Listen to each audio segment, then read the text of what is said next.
umalize uje hapa tu watch World Cup.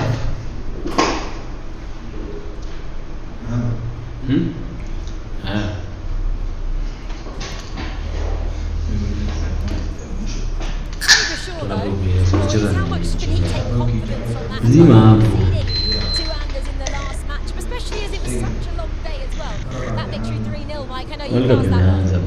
It's hard to read into because it was impressive, but at the end of the day, going into that game, Manny Bashir knew he already had achieved and understood he was going through, so he didn't have that same pressure on him. Anderson's first place in the group, regardless of Mazamba haya bro. Ndio imeanza. That's just the reality of the situation in the scenario.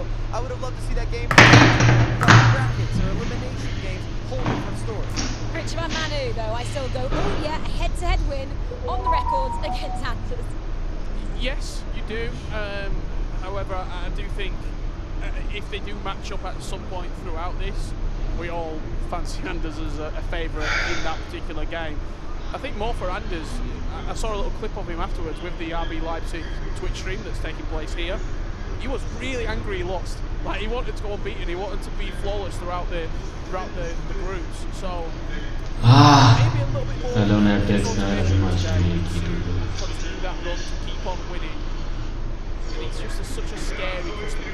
Yeah, exactly. I wanted to actually just talk about one more player who actually only got one defeat throughout the 2 days as well, and that was the lowest ranked player in Europe left in the competition, 126th in the ranking, and that was, of course, Stingray. Not actually surprised though with that. Who will win this How World about Cup? you three? As we look then, 21 points. That matched actually Anders in Group Who D. do have to I mean, it's very impressive from him. We saw him last year just building on day 2, but he's been almost complete with that game there, and he's coming in with a lot of confidence. I think he wanted to just go that extra step this time, and I genuinely think he has the skills to go that far. I agree. I think it is down to confidence with a player like Stingray. Remember, guys at home, you're looking at these tables, it's the top 4. So they're in that slightly lighter yellow, but we do obviously say goodbye to 2 in each of the groups. That goes to Dartford, unfortunately, and let's be beyond Yuval and Mike J. Abby Maka, though, the home fans absolutely love the fact that at the top of the table there, Texas second. Well, Group C and D then look like this. Johnny, 23 points, again an excellent day. You remember, the top goal scorer from day 1, 15 goals there, and he kind of continued that run of form as well, didn't he, yesterday, right? Johnny didn't cause the problem. He was able to carry on the same form that we saw. Really, the goal difference, he just scored for fun. 23 points. He kind of took Group C by storm. We didn't maybe build him up or talk about him enough going into that. You see the likes of Palinetto or Stokes. These are the big names, the household names. And Palinetto and Stokes, neither of them ever found form. They didn't come together. Really disappointed with Palinetto in particular. He had such a good year, and I've never seen him get grouped. I've never seen him. Palinetto Points from that group for Anders is truly remarkable. It has to be said. And the other 3 players going through winning, all arguably in their own right, favourites to go far.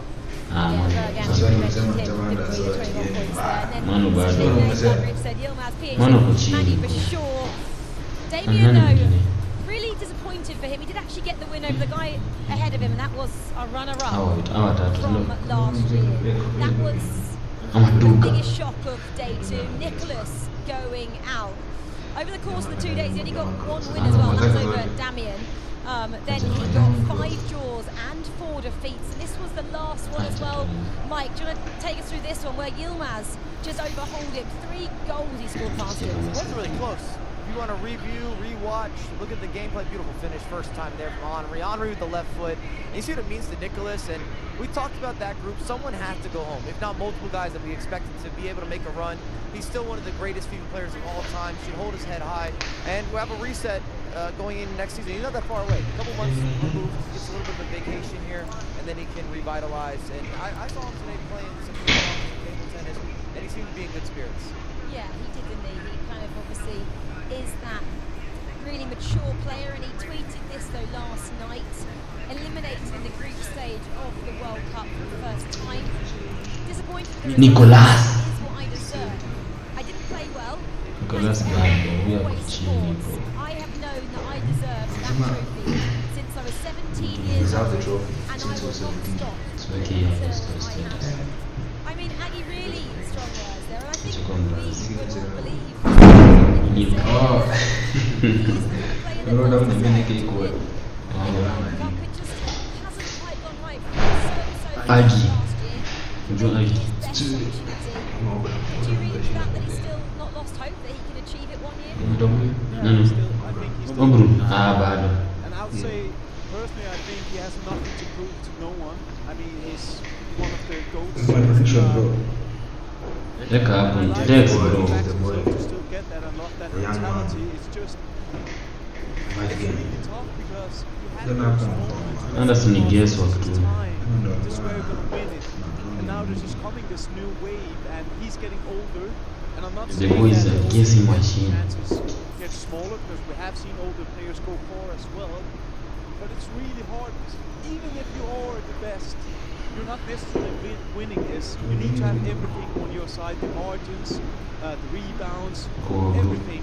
And I feel like he has been in so many of these positions where he could win the title, but just missed out.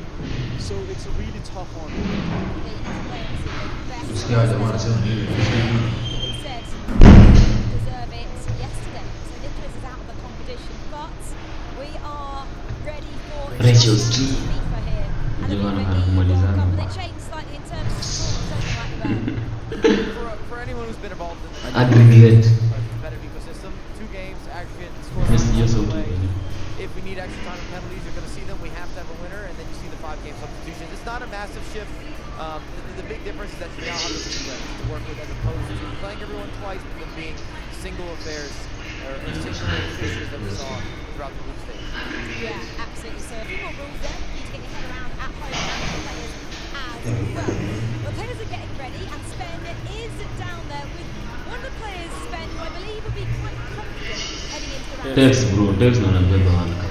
Well, yes, you certainly hope so. After his group stage, very impressive. Steve won his group, 21 points. Tex. How you feeling going to knockouts? I'm not going to have to practice today. It's like a super. If I go by what I did Skinga yesterday. anasema mimi nafanya What do you kweli. think about your opponent, K1 Johnson? 380, hungry to prove himself. He's got out of a difficult group. Malai Tex alinyang'anya mjamaa wa coach wake. He got just 14 points in his group. Lakini coach mwenyewe aliona Tex anaweza beba, so achukua favorite wake.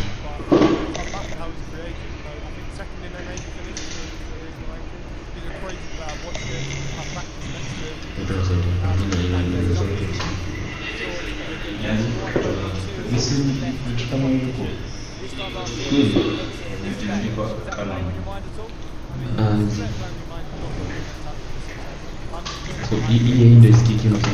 Yeah. I mean, they're all big games, but coming up against K1 Johnson, another man with one right here. Thankfully, he's sitting down. Pezeka yote. Hebu jamani mrefu huyu John. You must be very happy with this stage. Actually got more points than anyone else here. 23 points and top goal scorer you saw with 20. Ako 7. Sio nakwambia. Kuna chao. Ni mrefu ajabu. No, he is 6'1". In German. You got 23, he got 12. He just squeezed through his fourth again, making you the favourite going into this one. How is it going to affect you going to 2 legs instead of 1 game? Yeah, I think Yes. 1 game or 2 games is okay, but I think the knockouts is even better than the group stage. But we look against Montaxa what it is, and yes. Best of luck to you, my friend. For me, player of the group stage so far is Johnny. I think he's been unbelievable. Maybe through under the radar a little bit considering some of the big names in other groups, but right now he's got to be one of the big names you're looking at to win this whole thing. Yeah, I think so. And of course, somebody finished underneath him, and that player actually qualified for all 3 World Cups and has got to the knockouts in all 3 as well. And that is this man. Game was won.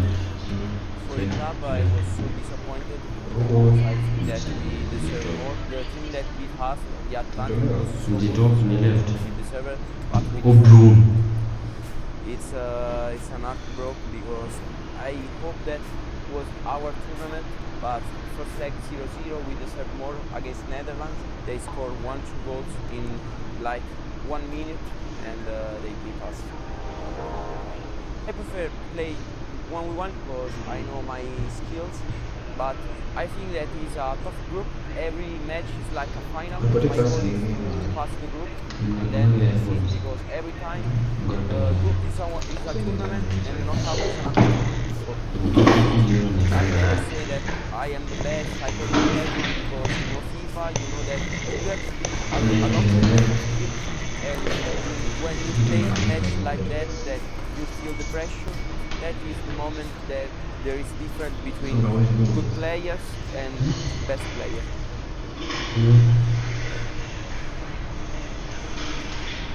Well, Oberon has just been consistent, hasn't he, over the last couple of weeks? I mentioned there, he's made it through to the knockouts in all 3 World Cup. And remember, only one of 6 players to make it to all 3 World Cups as well, which is testament in itself to just how good this Italian player is.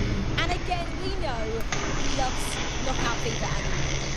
He's made of something special. Oberon is top player, and I'll say already, if you ask me, arguably the greatest player in Italy FIFA Esports history. I mean, he's done so much, and it just goes to show that consistency all the time. And last year he was top 4, and he was so, it was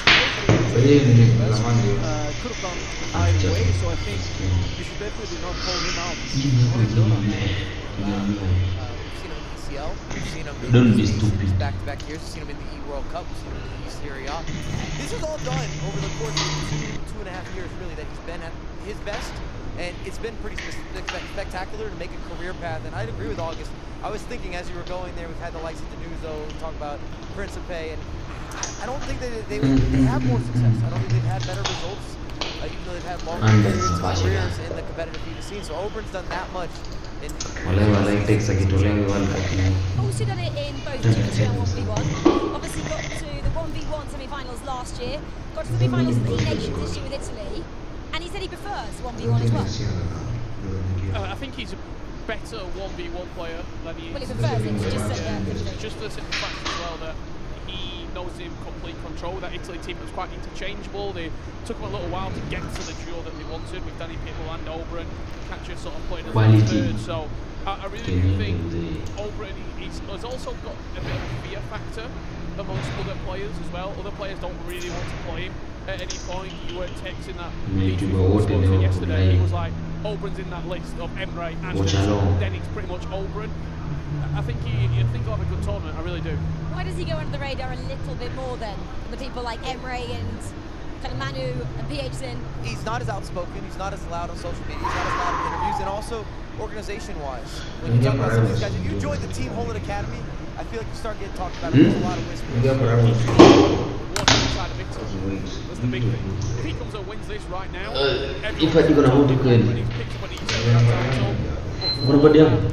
Million on the worldwide map, from that, you need to win a huge tournament, whether it's an ECL, whether it's a top score or a Masters, etc.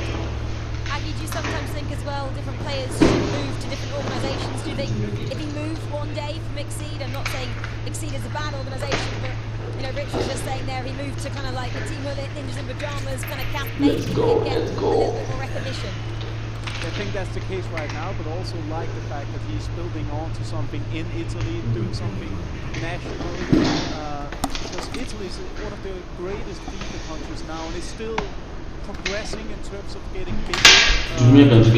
So, I mean, with the likes of him and Principe, as we saw, I forgot him before, so sorry for Principe. He's still, he won global competition, so just a quick apologies there. But I mean, sometimes it would be good to stay and be a part of building nationwide in Italy. So now, but you can also become a legend nationally and build something up. I was going to say that if he stays and achieves maybe a kind of runner-up position or a world champion here, Team Exceed becomes the next Team Hullet possibly. I also think when you look at that Team Exceed team, he looks very Me personally, I don't see him, unless Exceed come out of the space, I don't see him moving anywhere anytime soon. He is that guy. He is the captain, the leader of that team. And I also think in Italy right now as well, he is that player leading Italy forward. The reason that Italy have got so much recognition is the likes of him, Danny Pitbull, Montaxa that we're going to see later on today, competing at a top level year-round globally. Don't change it if it isn't broken. It's definitely not broken yet for Oberon. Well, let's look at the draw then. As it stands, round of 16. The teams did a little bit then, haven't we? So, Tuga takes on RVP legend, OG legend third in Europe, the man from Romania. And we've got Abumaka, the local player, taking on Manu Bashir. I mean, that was a pretty tough draw, wasn't it? You win your group and you get Manu Bashir. Ouch. Oberon, we've been talking about him a lot, goes up against Lucky Lion, and then Bergang goes up against D. Fernandez. Let's have a look at the other side then. All these are for a spot, remember, in the quarterfinals. So Yilmaz takes on Mark 11 there, and that's a rematch, isn't it, of the round of 16 nations. It was Australia taking on the Netherlands instead of those two individual players. Then we've got Tex, PH, there. And then the winner of that will take on Stingray, taking on Big matchups. Everywhere you look. I got a question for August. So I was talking to Anders earlier today, so we always issue these questions your direction. He asked me, he said, Mike, if I played D. Fernandez 50 times, how many times do you think that I would win? And I was like, is it over the course of 2 legs? And he said, yes, over the course of 2 legs, same format that we're going to see here. And I'm going to issue that question to you without giving my answer. I just want to see if we agree. It's a tough one. I don't think he'd win. Did you say 50? He said, that was his good question. He said, if we played 50 times. I see a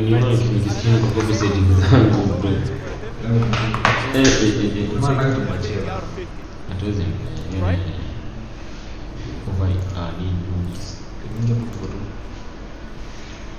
Actually, I said I think at least 40, 45 of those times. He's like, no way. I'm going to get grouped. I'm going to lose this game. I'm going to go out. He downplayed everything.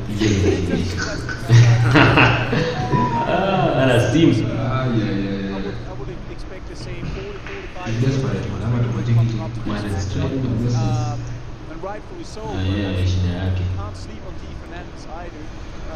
He had a very good in his group, and maybe he comes with a more unknown style that Anders haven't faced before, which could shock him. That's going to be interesting as well. Remember, Anders unbeaten. Obviously, we said he lost in his last round of fixtures there, and then he had that draw as well, didn't he, to Damshi, to Damien, who is probably, like you were saying there, Aggie, with D. Fernandez. Maybe he doesn't know his play style as much, he doesn't play him as much in tournaments because he doesn't get to tournaments that Anders plays him. Yeah. I'm trying to make a point here, Richard. I think if you have everyone in this arena, all the fans, us on the couch, anyone, if Anders doesn't win that, he's the shock of the round. Like, he just is. I think when we just looked at the bracket there, the game that is really, really tightly contested, for me, I think out of the 4 that we're going to be watching firstly, Tuga versus RVP is a real tough match for both players because he's almost fire versus ice. The opposing styles is going to be a really fascinating watch. That's a match that's going for first round games. You've got 2 world champions in matches. Of course, you're going to E nations back to back. Is there a player in better momentum? Tex looks phenomenal, finally getting himself out of the group stage and look good doing it as well. All the matches are going to be great in the round of 16, and Spen a little bit earlier spoke to Stingray, and now he's speaking to his opponent. I am indeed. It's his first World Cup. He's made it out. Shit, man.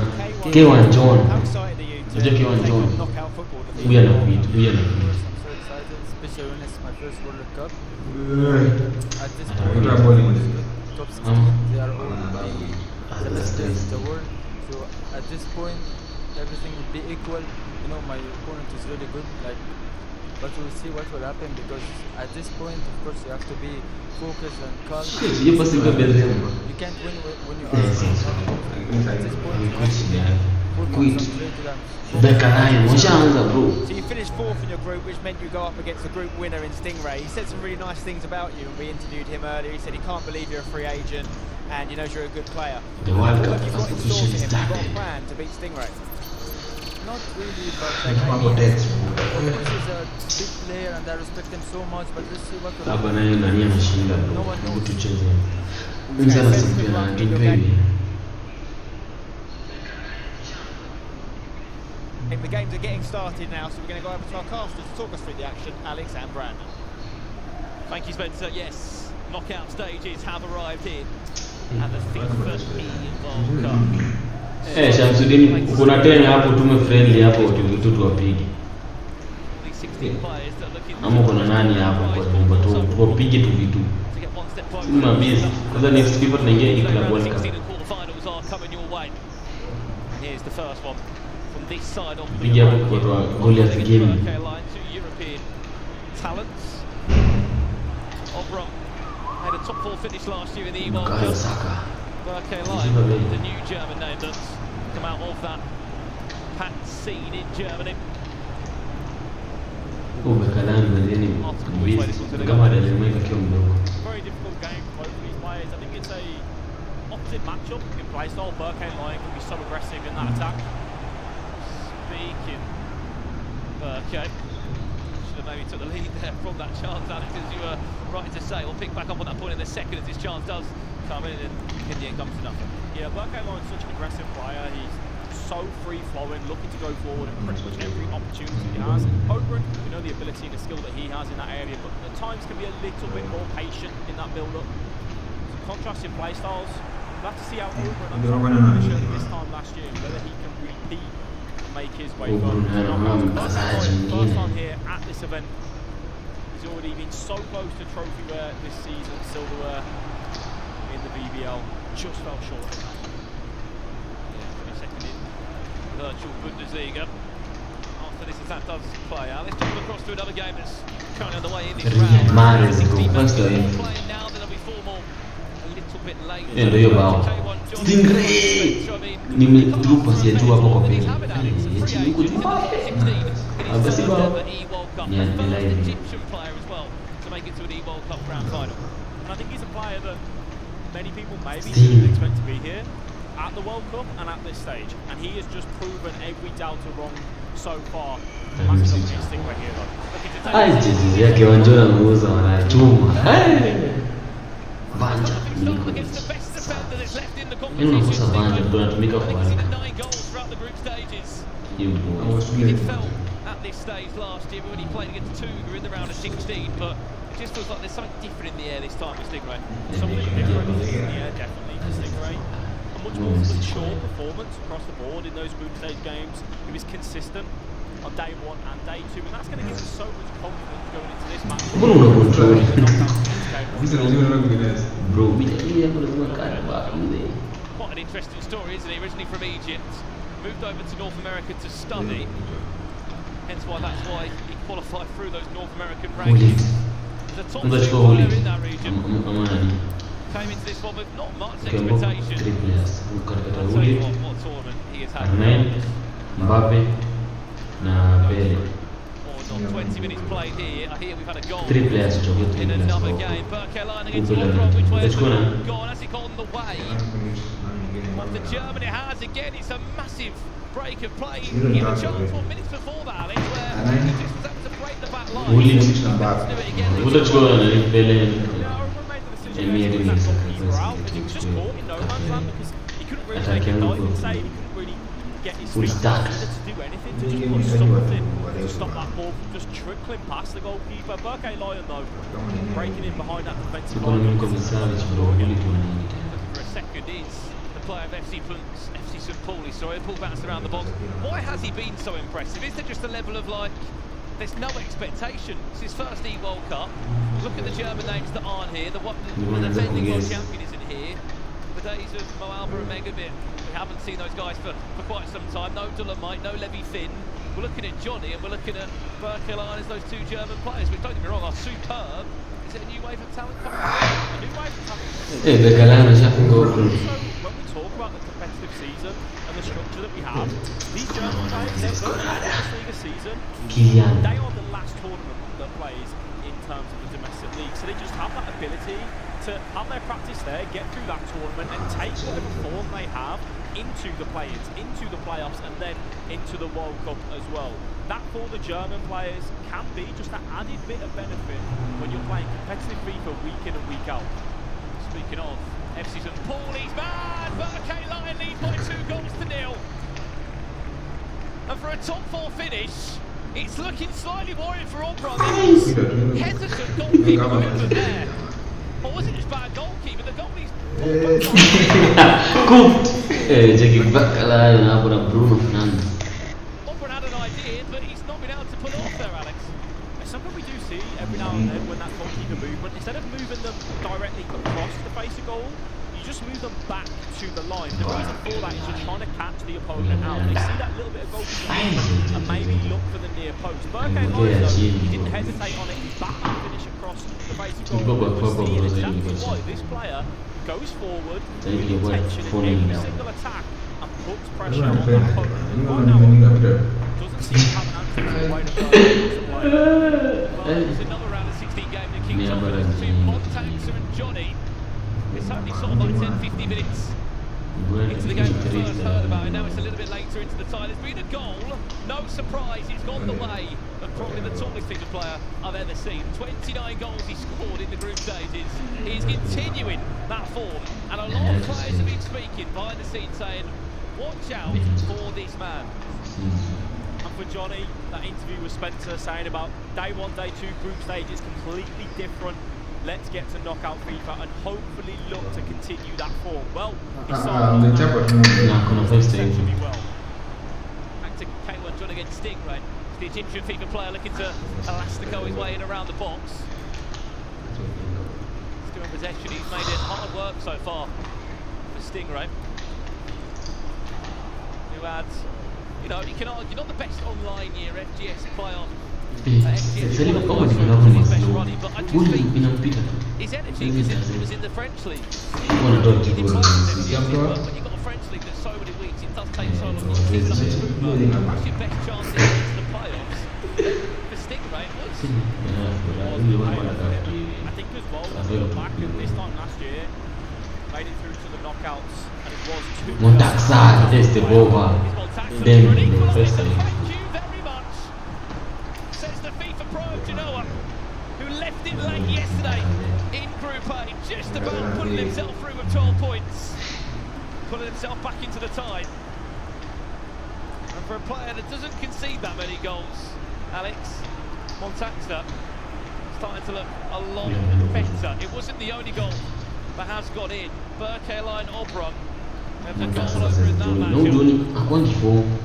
Eworlcup tu amekuja hapa Objectives Burke Lion that was leading 2 goals to 0. What is the latest in that game? It's not getting worse for the Italian, is it? Well, I think it is. Burke Lion is leading 3-0. We're playing 2 legs in knockout FIFA, but if that gets any worse, it turns into 4 or 5. Say, job done. Find himself in a sticky situation in that game against Burke Lion. Because you can't concede in the remaining 45 minutes. You really need that goal. It's when you put that pressure, when you send more men forward against a player that just is so free-flowing, and we see Montaxa there, the other Italian, in that 1-all draw. Go back to the Stingray. It's a good short performance this year because he can go back to this time last year. He played against Tuga in that round of 16 and got knocked out. This is an opportunity for Stingray to really cement himself as one of the top FIFA players in England and what has already been a fantastic 24 months. The chance is alive! Hey, che mangiano un po' Once again, the hits us in the commentary box here. E the boy himself up as chair, the boy is chair. Is chair, go down.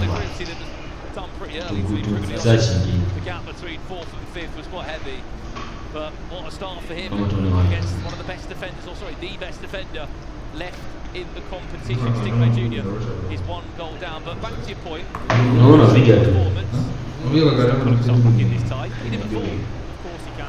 Stingray naongelea kwa nini sitaki atoke. Nataka apatane na Dex ili tuone nani anashinda. Mwenye nyang'anya kocha. Mention it time and time again. Yes, mechanically, unbelievable. But he also can find goals. OP.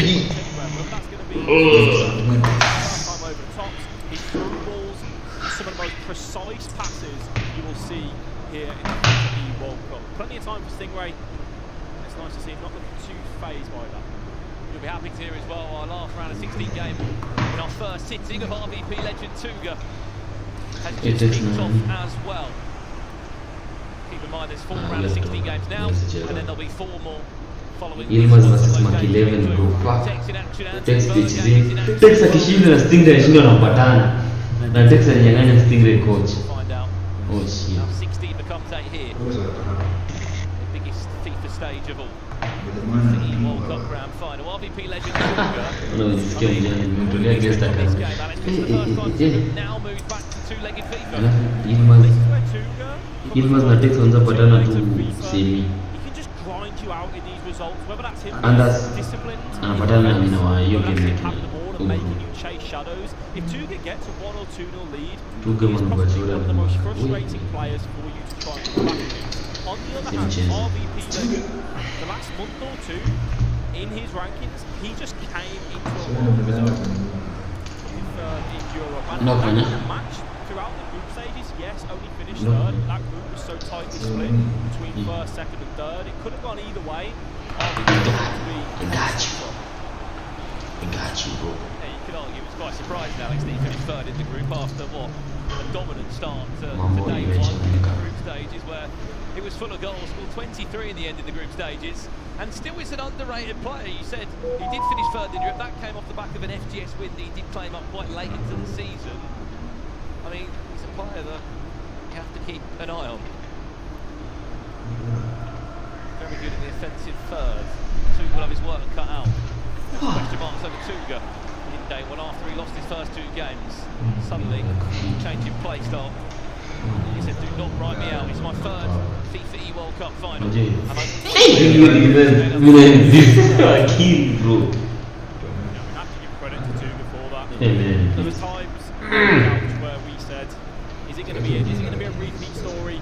But no, he found his way through into that knockout. Matches up against RVP legend. Well, we got a goal in another game. It's Montaxo against Johnny. It was 1-1 last time we saw him. How does the game sit now? It's Johnny, the 6'7" keeper leads by a goal to nil. Finessed on the edge of the box. That was in time. There was nothing fancy about that. That was just having a punt from 30+ yards. Yeah, fantastic finish there from Johnny.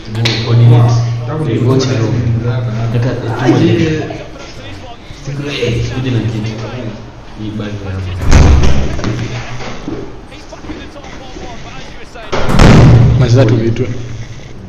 Johnny has scored the most goals. Max alichukua ile nini? But I also think he's the player who scored the most amount of goals from outside that 18-yard box. Yeah, that's thing. Goals are suddenly going in. We said Tuga's defensively strong in a 2-legged game. RVP Nico, bro. in the final third. Look at Canadian FIFA Pro. The lead by here for Opera against Burnley. Leading 3 goals to nil. And it looks as if Opera has pulled one back. This is live footage from that game now. 10 minutes left to be played. Must be happy that he didn't go 4-0 down. Okay, line. Defended, we jump across again, another goal. You're sick. And Johnny delivering a game for the ages. That pass driven into the 18 on one layoff. Mbappe will not miss from there. Montaxa, he made it difficult, he made it hard for himself in the group stage, winning that last game. Okay, 1-1 Stingray. Knockouts. Unajua Stingray akishinda wanapatana na Tex kata shinda. Na Tex alinyang'anya coach. Tex alinyang'anya coach. Kwani huyo coach Tex anakuwa coach Stingray ndio kwa ile timu ya Safa. Tex Alex, he hasn't been a late starter. Anatonga aje. One of the best attacking players. Zakmo, ujui Zak. Oh, This is in full time now. This is leg 1 concluded. Tex amepiga Betsy ama bado hajaanza. Here in the round of 16. K1 John Stingray 1, and that's a full-time result there. Leave that game. K1 John is slightly annoyed to give away that penalty and 1-0 lead. Hello, long run. It's got another one back. Do not count out the attack. 3-0 down. I was slightly worried. Probably we're going to see across the two legs. This is the second one. Wanaanza na plana Vatican. Savage, or who is that? It's someone that's very, very tall that's just scored a goal. Was Milinkovic Savic, and for Oberon, perfect bounce back and scenario. You find yourself 3-0 down against Burke Lions. Say, how So do I find my way back? I think he's got to do something in the remaining 45 minutes. Well, Obruno la hiyo game bekalala. Hii ni ukishawi siwezi kufunga bao. Anajaribu kwenye atakaza hizo. Anajaribu kuattack hivi anafunga. Meisha kama kwa rada bro. Ina anakimbia. How do you go into that second leg if you find Mares ndo kuchini. Thankfully, he has got at least 45 minutes to try and grind Burke down like he has done to at least bring him back to the square. Well, let's jump back here. Montax to Johnny. Montax! Turnaround from the Italian.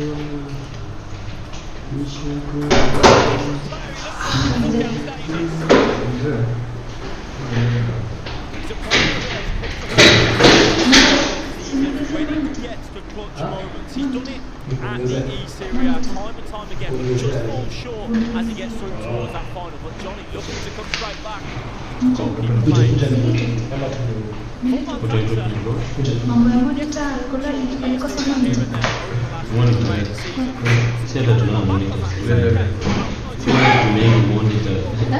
Si wenyewe tunamwitishanga akajatubaia.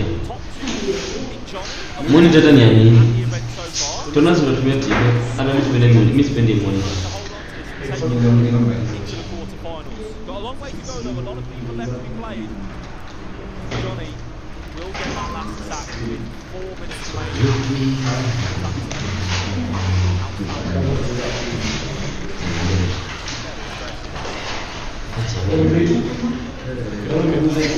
Nini? Wacha wasiwasi, wacha ujisikia. Sijaguza kitu. Sijachukua kitu walai bila sijachukua.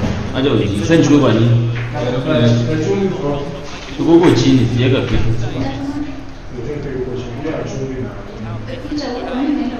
Simoni mkeke, enda nazo. Ndio chumvi hapa. Ndio chumvi. Na toothpick.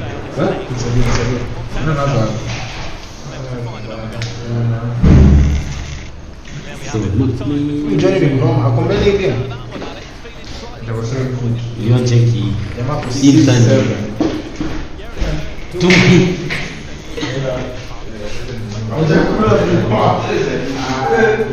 Makwe. Usikue visu ishi. Haiwezi isha.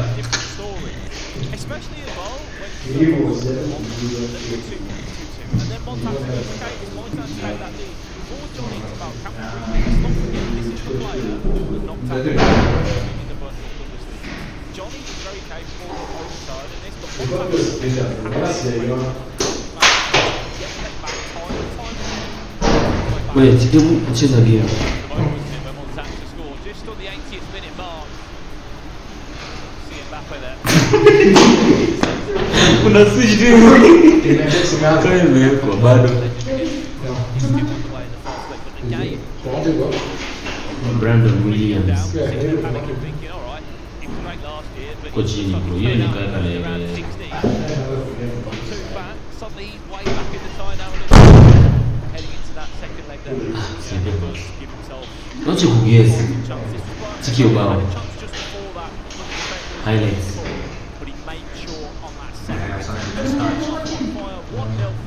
Nami switch kipa vizuri.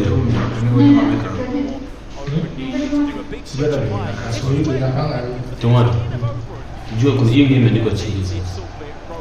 na ingine ni iko kwa plastiki ile with Mbappe. And it was 3-0. kuna vitu mbili huko chini. Moja imeandikwa chini soma tu. Inaweza mbele. Goal that changed things out. Si mimi una si anakuja 3-2. And again, it's the cross paying dividends as Milinkovic, Savic and Pogba went back and with the goals. It was those two players there. Credit to Obra because That's fine. he was 3-0 down, then he panicked. So you name the stream again. Obra way back in the side. It was a 3-0 lead wasted for Burke. Yeah, as well when you've got the Ngoja some round this have a conversation. What want to do? How can we adapt and change on this? And that's what he's done. And there's no mention it on the couch. We saw Mike saying that maybe Oprah, the best Italian player that we have seen in Esports. And when you have a top 4 in the 3 events that we have here so far in Saudi Arabia, that for Oprah just to show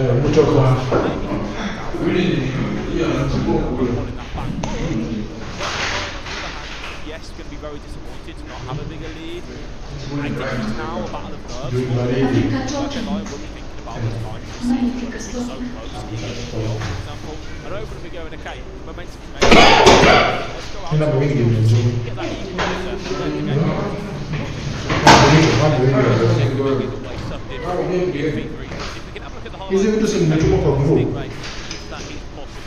showcase how that game did. It was 1-1 as we said between us. So this is how that game did play out.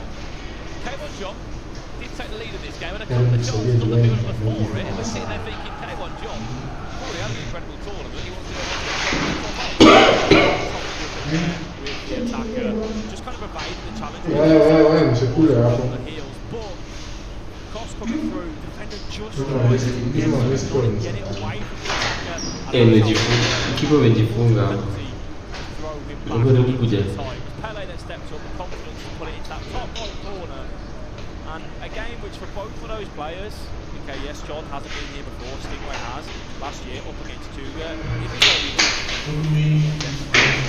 Best defender in the tournament, 9 goals conceded from so many games, which is pretty ridiculous. Anyway, we're in the halfway point of the round of 16 matches. We are waiting to kick off the second legs. Otherwise we'll jump into it right now. Before that, let's get the forms of the team on the couch.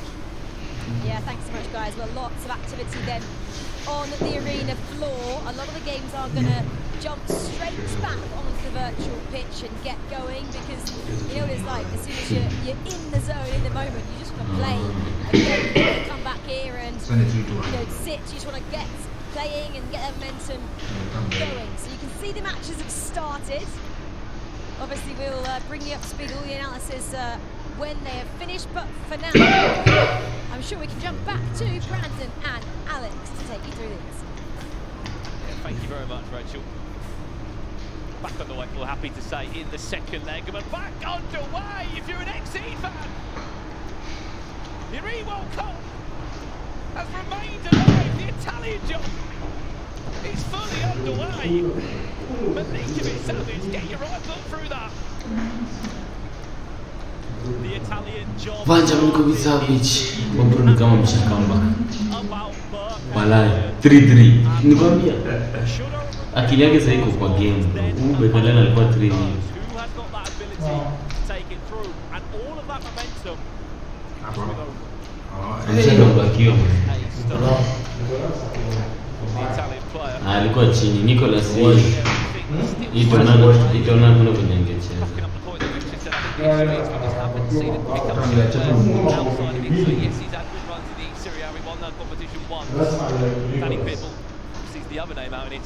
Na hii ni game moja in 10 games.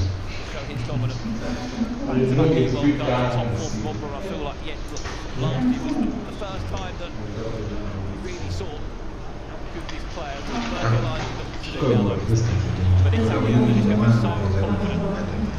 Jockey. Coming back 3-0 down, he's looking for a 4. It's happened to the tally. This is nice. Pele, kind of step overs. Oh no, keeper. With no man's land. It's working right now. It's about just having that on the ball. So many counts, so slightly over. experience. Labda kama ni ile nations watu wanne wote wabaya. Watu wanne wabaya. Ina. Sita hivi. Ni probability kidogo hata utokale ndani ya sita.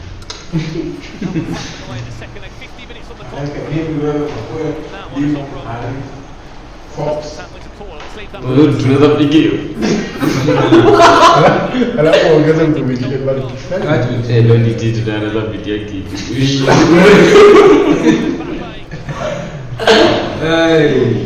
Anza video siku Sasa hapo ni point. Ndio ya. Remember that game was 3 goals to 2. Montax, the Italian, who was 1-0 down, then came back and went 2-1 down, then ended the first leg 3-2 in front. Was Johnny equalised, or what's happened here? It looks as if Montaxa has somehow scored that goal. Alex, I would maybe ask you to break that down, but I don't think you would know what had happened there. Jude Bellingham maybe getting the most forward to the goal. You see, look, there was a cutback there, or the goalie just completely threw the ball into his own goal. Your guess is as good as mine. No idea what the goalkeeper was doing there. Either way, though, if you are Montaxa, you will take that every single day of the week. Well, we left that game for a second. Johnny wasn't happy about it, and he's got a goal back in the game. 4-3 now, the score. Johnny finding all the space again. Why is there so much space, Alex? Just as it seems, I know there's these simple running races that happen with the likes of Mbappe players that have got pace, but there's been on a few occasions what seems like just quite a high line. Yeah, it's one of the things that Johnny does exceptionally well in his gameplay. He takes the ball out very wide, triggers players to run in the middle, and he times his through balls to perfection.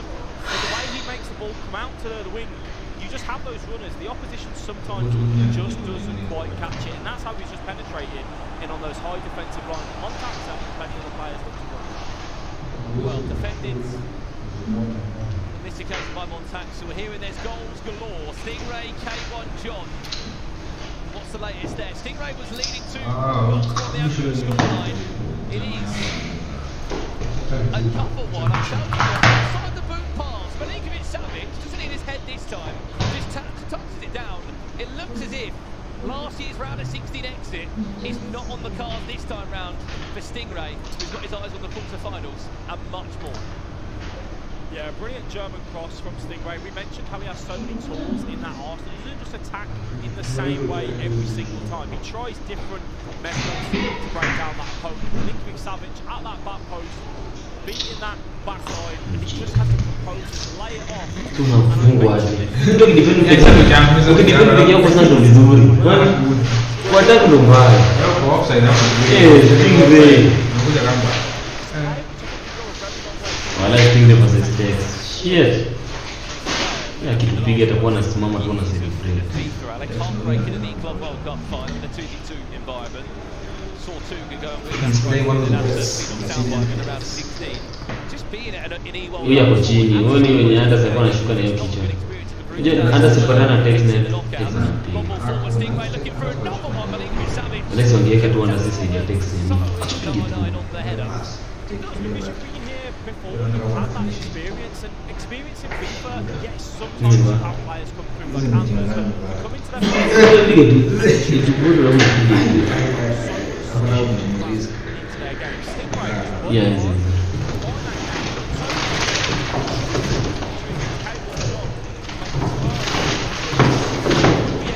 Mwalimu semie vitu kama tu ya Yesu.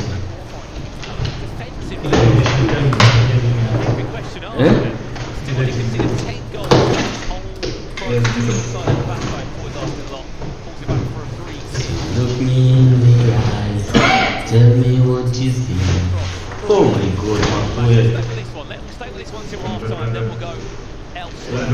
Stingray still 3 goals. Enda basi. Ndio mimi nimepasi hapa. Ina kwa changu na ule sisi. Tumeshinda. Acha usinde na kwa hivyo. Si hivyo ndio kufunga. Wala. Mimi niko na mimi kunywa je hiyo.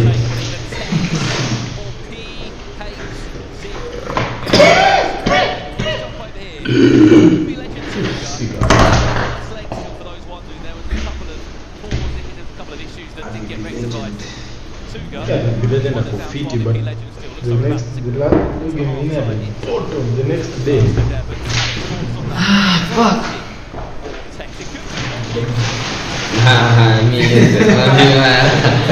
Fuck, bwana. Ni ujinga sana. Leo ni ujinga sana mwa.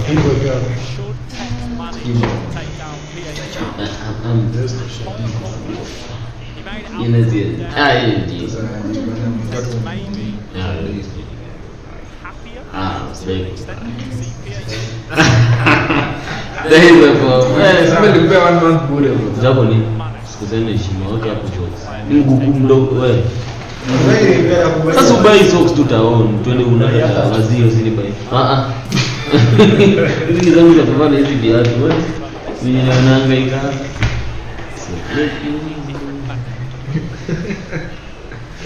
Montaxa kumleta Wina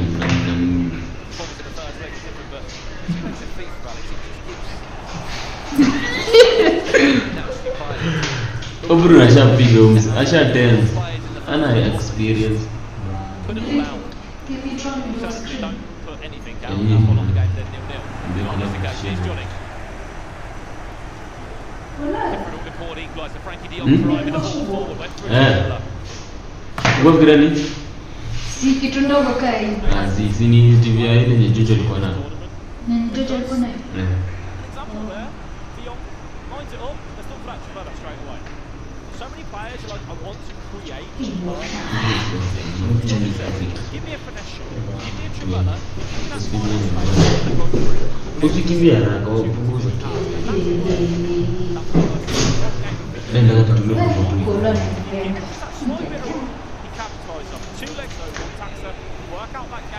Kolo anafijana. Well. Penalty, RVP Legends. Enjoy. Mkono kidogo moto kwa nyuma. Has been given. We'll let you know if it went in. Ni kitu tu inahitajika tu ya kumao. Tuga was 1-0 down in that game against RVP Legends. Here's what you may have just missed. They gave away the penalty. It was a time free finish regardless from Ronaldinho. Virgil van Dijk goes forward. Tuga on the verge of going 2-0 down. Upstep Pele. RVP Legends stepped up from the mark. Did score. It's not looking good for Tuga. Remember that's in the first leg still, but it's 2-0 down. Sauti Siguna. Nani makweli? Nazimisha Siguna. Dipoze. Sauti Siguna ni ina base. Sauti Siguna zile 62 minutes on the clock. Sauti ni sasa ni base. Na mbona unabishana? Ndio Kiswahili pale kwa mwani nilikuwa na chopi. Kabla kwa mtu Freddy unaona naye kiwin, acha tuone hii game. Bilaja na kufiti anasumbua. Jude. Na watu walikuwa wanasema ati Tuga atapiga huyu jamaa. Story za jana. Ati hakuna mtu anataka kumatch up na Tuga. Nilikuwa nashangaa jamaa kumelezwa na Mike Label. Ongea tu utozi. Unataka papai. Atawezi pigwa. Wewe ni nini nani? Sasa uzuri kucheza na Tuga sasa ni kama hiyo tu nilikishampiga hivyo. Haizi kamba. Uzuri wake ana jamaa na kukaza, haizi kamba.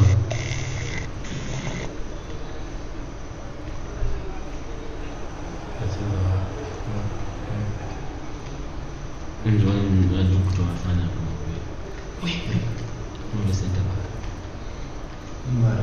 Hey! Hii ni gani? Eh. 5E formation. Hiyo ndio my new formation. Niliona Argentina kutumia. Hiyo 5-2. 5-2-3. Niliona Argentina kutumia chana 5-4-1. 5-4-1 sasa attack kushinda yeye na attack. Unaona kitu kimewekwa.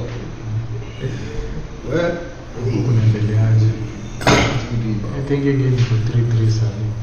Wewe full screen. Kama yana nini ukali? Sasa Siguna ni amdeu. Chantel hapa. Hata mjamaa yenyewe ametenga. Kama pia. Bakalio. Dekala sana ni Hiyo game kwanza ndio inafaa kutuwatch. 4-3. kafungwa kona.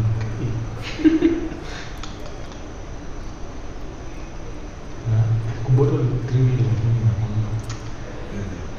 Feeling mbaya, nataka mtu ana character.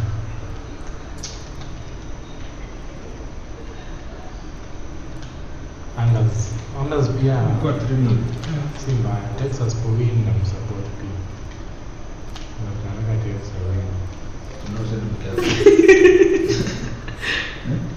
Sisi pia. Mchagesa. Unajua ujui una logro kwa hiyo.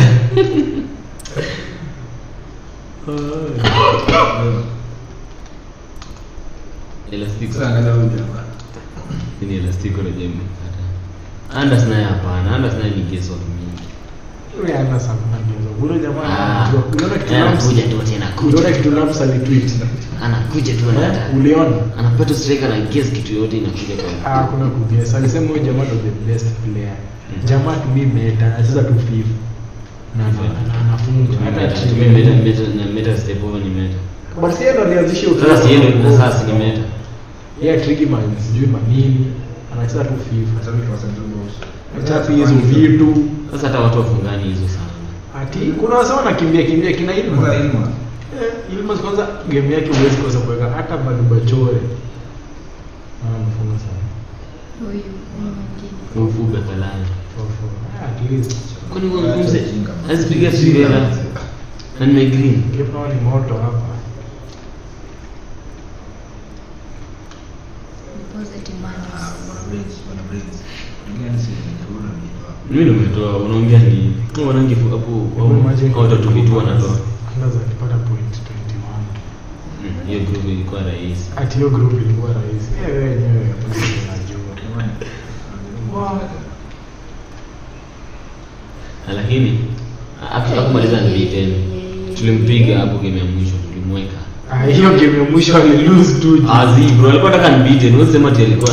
Hadi mbona venye anacheza hata kwa azim sijui azim. Ndivyo venye alikuwa shafungwa tu ndio sasa akaanza kujifanya hata inana emotion. Angekamba ungemwona celebrate hapo. Of course ange celebrate but hakwenda kuwin. Useme ati alikuwa ndani. Najua obviously alikuwa ndani kuwin but ndio alikuwa shakuwa number 1. Akiwa game mbili zimebaki bado alikuwa shakuwa number 1 na alishinda wengine. So huwezi mtetea. Si kumtetea zinako ile motivated. Alikuwa ndaka kupiga unbeaten. Si alipiga Bachore kama mtoto hiyo the previous. Alikuwa ndaka kuwa unbeaten. Alipiga Bachore sisi nasema sasa tulimweka hiyo game. Muoneshe huwezi kuwa unbeaten kwa World Cup. Bachore mwenyewe anajua aliwin but anaogopa anaenda Zimbabwe. Tunakuwa tu unbeaten kwa World Cup. Kwa nini ni nani? Mara kufiti yeye anaweza win. But staki ya win. Nataka Texas win. Texas kwa win yetu wa win. Alaki beba World Cup at 16 years. Ako 16. Si ndio? Yuko 17 ama 18? 16 bro. Kijana form 2. 16. Huyo hata ni shule najua huyo ni Duanzi niko shule. Lakini anasoma niko shule. Mama yake mimi anampendanga hiyo. Mama yake alikuwa dijana. Sasa kana anasoma. Lazima. Labda homeschooling. Atasoma saa ngapi? Ndio venye FIFA inataka ucheze. Wale na venye anakaanga. Kwanza ile wakati alikuwa na stream. Sasa mama unakukaa. Kumbuka ile wakati alikuwa na stream, ana stream for 8 hours after ati kuna shule kesho. Huyo na yale. Huyo ni kama alikuwa anasoma. Anasoma. Maybe ile homeschooling maybe 2 hours anafunza English. Sio bongo lala. Ndio cheza video maisha. Wewe na switch. Wala mfungo dakika 90. Check. Obru na mfunga. Ame switch kipa kama fala. Bekala na haiko nini? Amevunja pale, wanamvunja pale. Hiyo ni pale. Wanamvunja maji. Papa, amerejea. Lakini amefunga ufala. Ameswitch side. Check nini bana? Check. Wewe una switch kipa kabisa ile hapo. Obru. Kuna ilikuwa draw. 4-4. Breaking man. Na alikuwa amekamba tu saizi hii. Hadi ametoka kwa site. Imeisha hii, imeisha.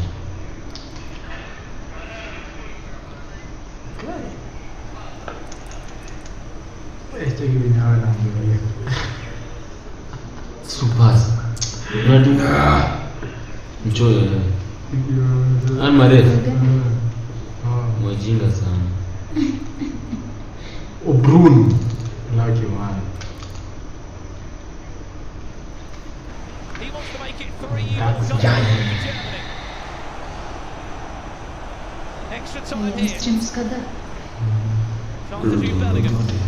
Finds it Mbappe, then it's Rovers. Ujoni lakini hiyo haraka pia inamkubali. Jamaa hata mwaka mzima hajaonekana mahali. Nasikia na alipiga umuti nini? German.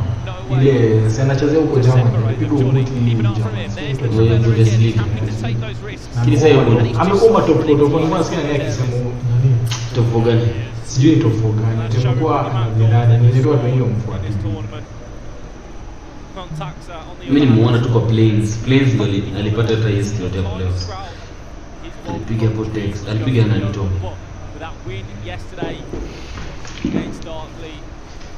Boy. Kiwanja ametokaje hiyo?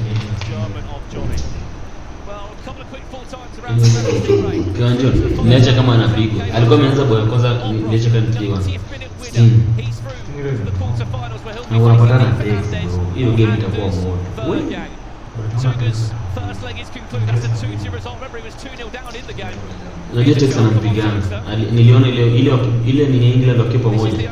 Alisemanga. Lakini Tex alisema mlima anampigana macho. Hata kama yeye anashinda game anafungwa macho kuingiza. Huko chote aitwa huyo nani?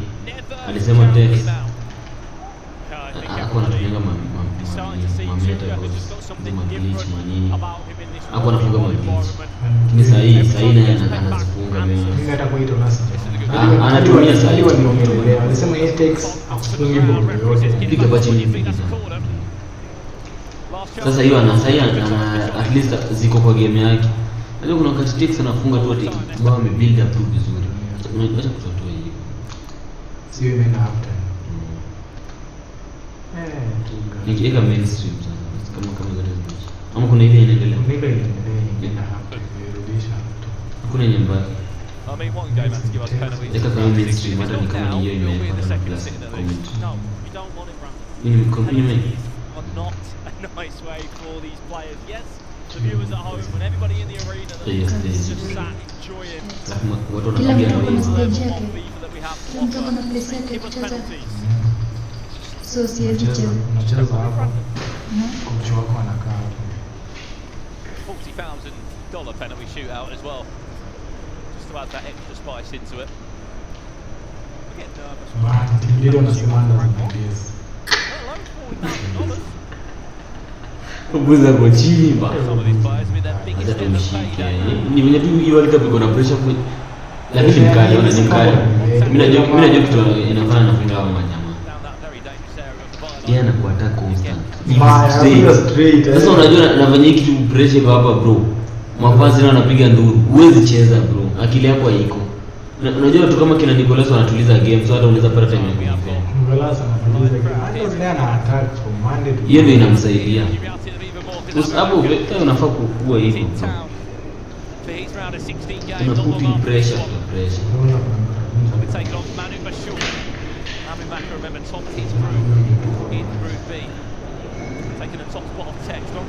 Johnny ni mtu anajulikana kwa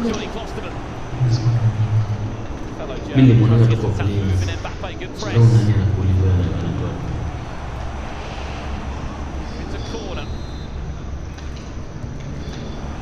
Makwe. Sio ngwe. karibu.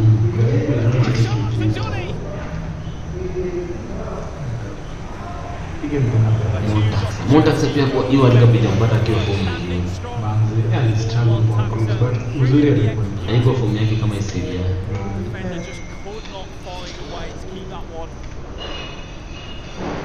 Under the woodwork. Either way, though, Montaxa says, survive that one. Let me have the and maybe the last Vita one. chimbilete. Umebadi na kwanza. Maybe indeed. Tulia. And in time. Come in. Pens. Just 1 minute. Enough time for Johnny. Let's go. Come on the boys. Now. Win this game, you're in the quarterfinals. Ah, yes. hiyo through ya chini ya mimi. Ile through ya mwaga mo. Try and break up the play. Asante. His height, and we might see. Silipio pasa kwa tena. Angepass kama ile ile ni Ile tu ni mapema. Johnny to step up first with Paul Pogba. Literally going Paul Pogba does score. Ningepiga. Montanta, over to you now, the Italian. Looking to make it 1-from-1, upstep Pella. kama anapiga pena hivi. All square after one penalty for each side. Back over to Johnny with Ruud Gullit. Same side again. Huko tena. Sasa nyingine katikati. Hii sijui ya huyo. Johnny katikati. Asipopiga katikati ya huyo. Ana avoid kupiga katikati. Apige katikati. Katikati.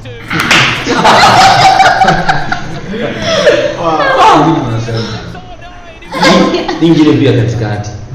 Katikati wala ipige katikati. Asipige katikati. Ngoja Sasa nasoma katikati. ndio hiyo. Katikati. Akishaka katikati mmoja hizo kangi. Anafaa save. Na ni mrefu mtu ni 7. Aitia 6 ama 7. Ni mrefu sana kwa 6. Hey, ni hat-tricky. But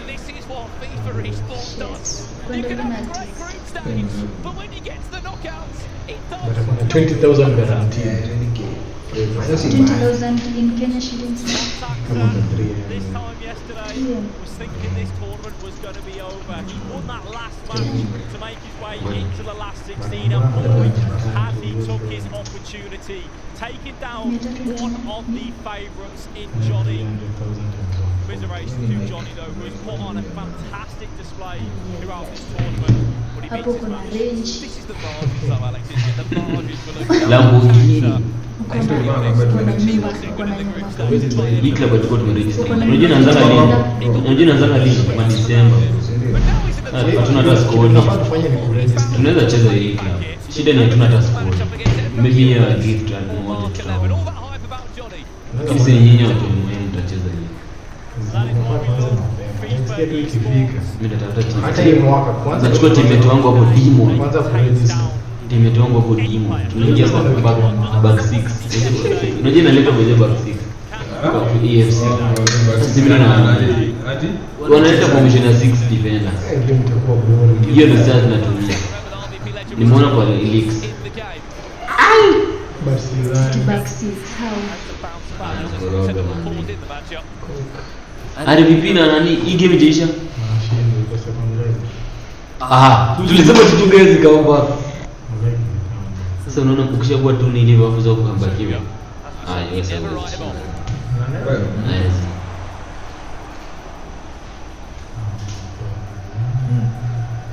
Yeah, watu wana press. Shit. Switch. Mwaka sehemu yenye nabura. Haki.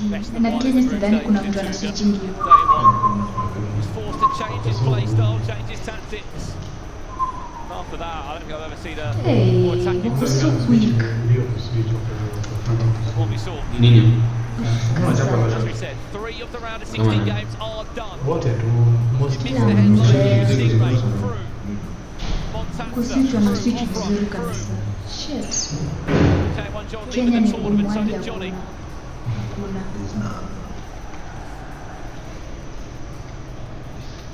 Of course, last but not least, Burke line. There will not be a third German world champion in a row. What a story that would have been. Uniambia unapiga nige control, hiyo si ndio. And then it could have I maybe love Johnny on when umenotice hivyo ripped hivi. up now. I tell you what, Script, this is Wanacheza the making. haraka sana. The first ever Like, Italian FIFA hawezi World Cup anticipate champion. haraka haraka 2 hivi. games away from a grand final. Sasa unadu. It's an opportunity to go around every single year for these players. We know how difficult it is to make the World Cup. On Taxa, Hiyo sio una defender aje alafu unaketa pass. kwenye sana ndio. Kwa kwenye hapo chini ba. So unasema jamaa ameanzia na jamaa. Unikumbusha ni bebe hiyo. Tuchwali. Sema hawezi. Makwero unaniuza wewe. Wale ni bogani Duga, cheki Duga hapo. Basi hawa Saudi wanapenda Duga tu. Mbaya. Cheki wanasema Duga na Anders. cheki wanamsupport. Lakini Anders sana kuna tu. Napenda Anders ni toxic. Tuga ni mgani? Ni mtoki kama Si Anders anakuwa toxic. wanakuwa toxic ni kukoroga. Ndio ndio ndio anafanya. Mwaka akifunga wanamwambia nini? Alikuwa anafanya hivi, achana na ndio akifunga. Wallahi Akifanya hivi yeye mwenyewe. si ndio wanataka kuwa hiyo. Wana au mafans wanaambia mwaka. Anafanya hivi. Hapo mwaka anafanya kwanza group stage ile ya nini? Ile ya club world cup. Alipiga Damian Green. Kaka ile dakika ya mwisho. But nijua ni mpango ile time ile 35. Damian alimpiga hapo akavunja rekodi. Damn shit. Lakini ile tunayojiita hii mambo kujita Damian inafanya nani? Kwa damn shit last people na akapigwa group stage. 3-0 down. Kujita damn shit. Ridiculous. Go again. Keep an eye on Milinkovic Savic. Where Tuga. One of the players you don't want to play against that. You're losing to him. Because he's going to take every second he can get. I've not met a FIFA player that knows how long you get on a phone before it automatically takes it. Here's Ronaldinho, cuts it back, got a score! Saved again! Goalkeeper movement, keeping Tuga in that leading position. RBP though, one more chance. Last chance of the half. Back to R9. Oh, ni umeonyesha wapi? Bwana mkisiuna yeye anasema. Hadi mimi nilimwambia. Ukisikia voice note bro. Mimi hata mimi. Jamaa mbona alitoka Senegal. Cheki.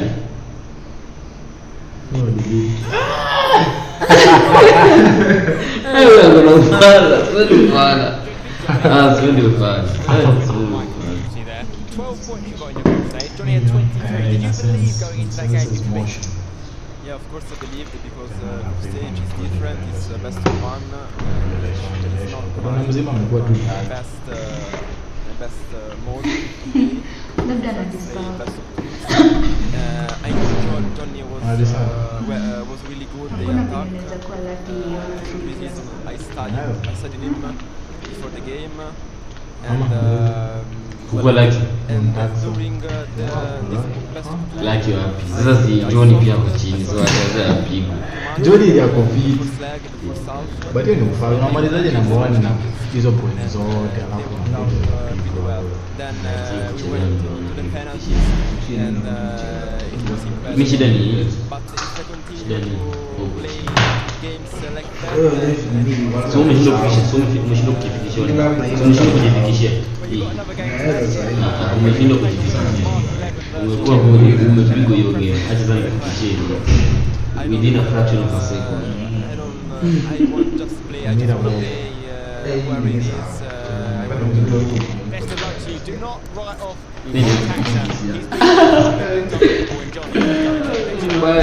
Back into the action now. Thank you, Spencer. Certainly feeling the pressure of the matches like Sasa that. umekataa. Huo ndio kufanya. Acha bro. Nani anataka kuwa him. Kwa hiyo character. The biggest TV moment. Really easy. Amore. You can never be him. What they used to, it's what they've spent Unataka months nini? playing in Hii throughout kitu yote. competitive season. Ingia hapo vote text. Ingia hapo YouTube. Ingia hapo YouTube. As that interview was happening, Anakuanga mzuri. Si mzuri. Tuga and RVP legend Text nani beast. conversation with his booth. RVP legend, Andres Kwanza there. kiwini World Cup. Na boost kwa FIFA. Hata mimi wanaenda Tu si watu wakina sasa. Ashaanza kusema je ati wako chini sana. Na boost kwa FIFA. Anaweza mpiga. By the way anacheza decent. Wale anacheza fiti sana. Unaona game zake. Anacheza fast. Anacheza fiti. Mimi Sometimes they get a little bit cagey, don't get me Page wrong. zile hata sasa ni mnoma sana. Overall was convincing.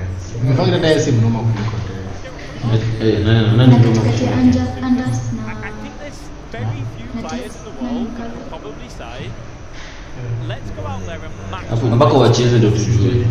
Hapo bro, nani maliza namba 2? Nani maliza namba 2 euro? Nani alimaliza namba 2? Sasa maliza namba 2 euro. Anda sajafika hata round, amfika round 61 ya FGS na alipigwa 6.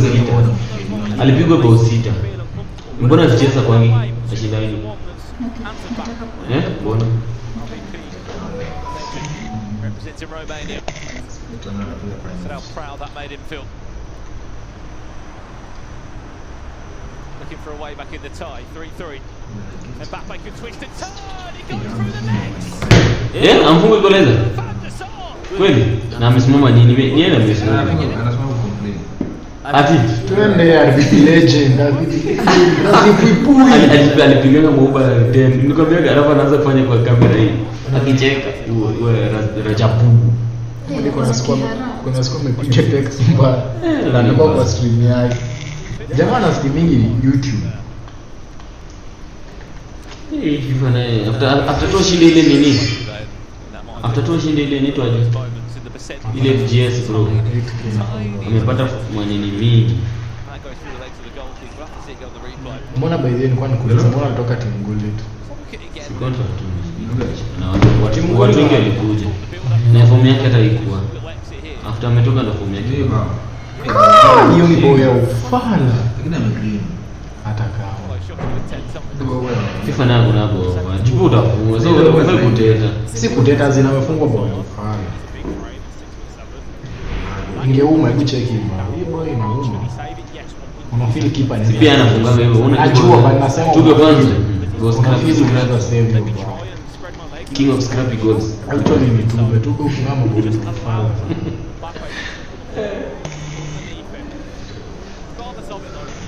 Hapa chini. Kuna hiyo ndio mbaya, hiyo ya chini ndio mbaya. Ningepiga chini sure. But Zidane.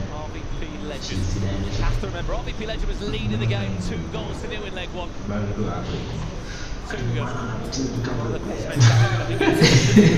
Hiyo ndio mingi.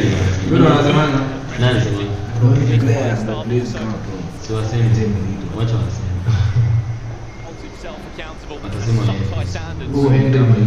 Henry mnoma pia.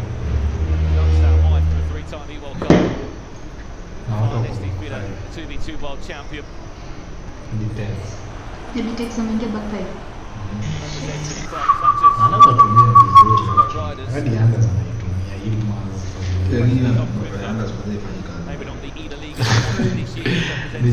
Ni kama ameshazoea bado kwanza game zote za elimu zenye wamecheza wametumia back five. Akifungwa sana wanaingia back five. Inamsaidia kudefend kile net hiyo unaoverloadiwa na players. Boli kitolewa kwa wingi anza kuletwa cutback. Una namba. Jamaa jana niona defend vizuri but anajipata tu amefungwa kwa sababu mse mwingine kuna players wengi alikuwa hapo tulitumana. Hata Makelele jana kwa alikuja. Hakuna hata nani Yuva hapo kwa Yuva kwa 3-1. Kwa nataka at least Ngoja tume kwa 3-1. Yuva Beli. Sijui jina yake ni Brazil. Let's see how many passes Tuke has made it by the way. There you go, lose possession. Possession there for so long. Si Tex pia kwa One of the best man number 1. Tex pia kwa anamalizana number 1. Hapo anakuja na ile. He goes down to the ground, referee plays on. Frankie de Jong now in possession. Need to change for his fellow.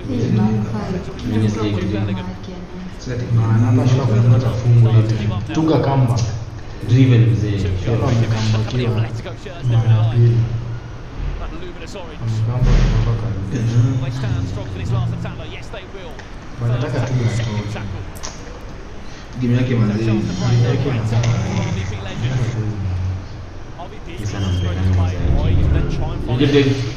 Mtu kama Tex zingine unataka kaze yeye na DNA yake. Bro, unasema ya tambu anakuja tu kwa mkazaji. Kimeweka kichwa hapo. Kipare imekazwa hapo. Baba ninampiga kipa mguu. walikuwa wanasema ati is the best kwa two games are fair. Yeah, the best in alikuwa anafungwa. Man, Catbox ndio ameswitch kitu kama mimi. Raja Bugu. Ile for the last attack. Kabuda. Kijana ya Romania kimbiza. Afrika kuna mtu aliqualify kwa hii kitu World Cup. Sio kiwanjoni. Oh, kwa Egypt. Ametoka kucheza sasa hivi. Ni Egypt. Kiwanjoni. Bado sasa hata anakuwa anacheza Egypt. Lakini Egypt. Bado anacheza Egypt. So wewe sema hawezi sema ana represent Egypt. Ana represent Egypt but anacheza Egypt. Sasa si Anacheza hakuna mtu amekata. Kiwauliza nationality. Ni wa Egypt. Mtu bado anacheza huko. Kila mtu alishindwa playing. Alipiga bonga. Sakigana, I want to know what it is. What's up, Papa? What does the game? Sindio?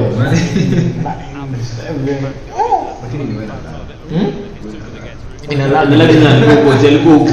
Iko kwa lani inalala. Unajua hii ni bomba. Alilemewa tu. Ngoja nishinde game. Mimi najua mimi bora ni nini. Alilemewa, FIFA ni ngumu kwa hiyo. Lakini walijaribu club. Nations, I think ile nguvu yenye walikuwa nayo. Ile spirit walai azim haikuwa. Walipigwa magame karibu zote hapo hivi. Walikuwa na lose unajua hii club walikuwa na kaza. Walai walikuwa ndio wanaenda game dakika 8 huko hajafungwa. In Nations na walikuwa bado wanacheza wawili like ile waliweka nguvu. Alicheza hata game. Alicheza game kama mwingine. Walikuwa wanacheza tu game kidogo.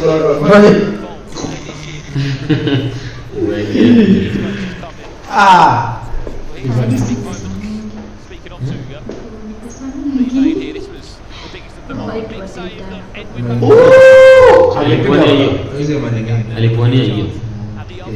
Haya anafunga. Green hapo. Jefala mwache kujinga. Sasa ni msiba hivi. Ni kama yeye anapiga hapa kumuuza. Ni hivyo. Si nyinyi nimepiga hapa saa hii na zitaka. Ile niliweka na Mahrez.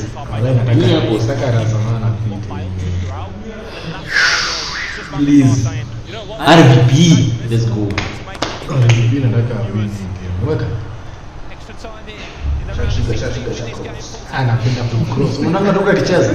Anapenda kucross. Ana trigger kila mamipika alafu analeta tu cross. Hizo kuna cross jamaa cross nyingine pia nimejua. Ana trigger anajifanya. Sio kwa baba hivi kuna huyu na kuna huyu. Ule huko ule mkusita makula huko mwisho. Hiyo ndio maki. Wewe ameelewa. Sikia na celebrate.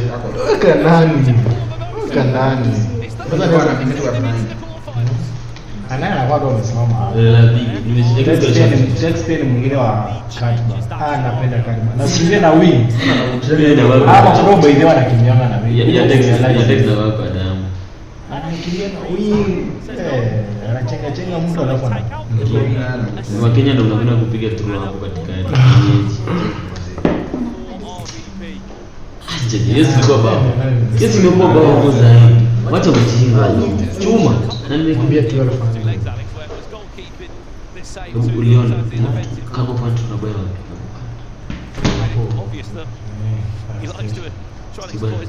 Ama itapata hivyo. Ule nyuma saa 2 ndio wewe mbaya kago pa. Bro, na mimi tajiri anakula huko hapa sasa hivi.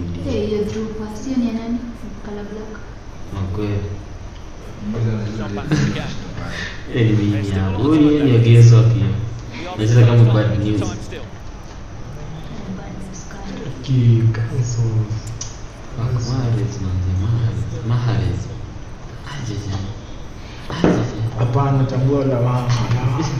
Hapana, tambua la mama. Huko chini. Inasikia hapo ndio. Asipige basi. Area control tu achengo defender. Wanacheza kama Jome switch. Every player back for Tuga. Hapana, tambua la mama.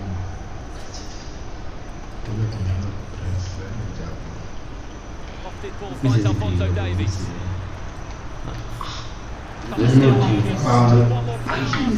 Sasa ya kai na kwa sasa hii 105 Ni mapema kana Wana hadi 105 ata invite pressure. angekana sasa hadi Hiyo 105 game ingine obviously lazima lazima akae na ball. Shida na ndio uweze kaa na ball hizo sana. Hiyo ndio shida. At eworlcup, Ni ngumu. gets top 8. Kwanza kuna jamaa wao amefungwa dakika 90 jana. That trend.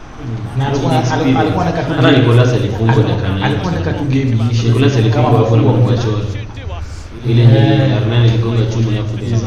Pia kuna mwingine alikuwa akaze. Mbona inaingia vile Iishe tu na bao moja. Yeye akafungwa mbili. Na alikuwa anataka tu kufungwa, alikuwa tu avoid asifungwe mbili. Yeye akafungwa mbili. Okay.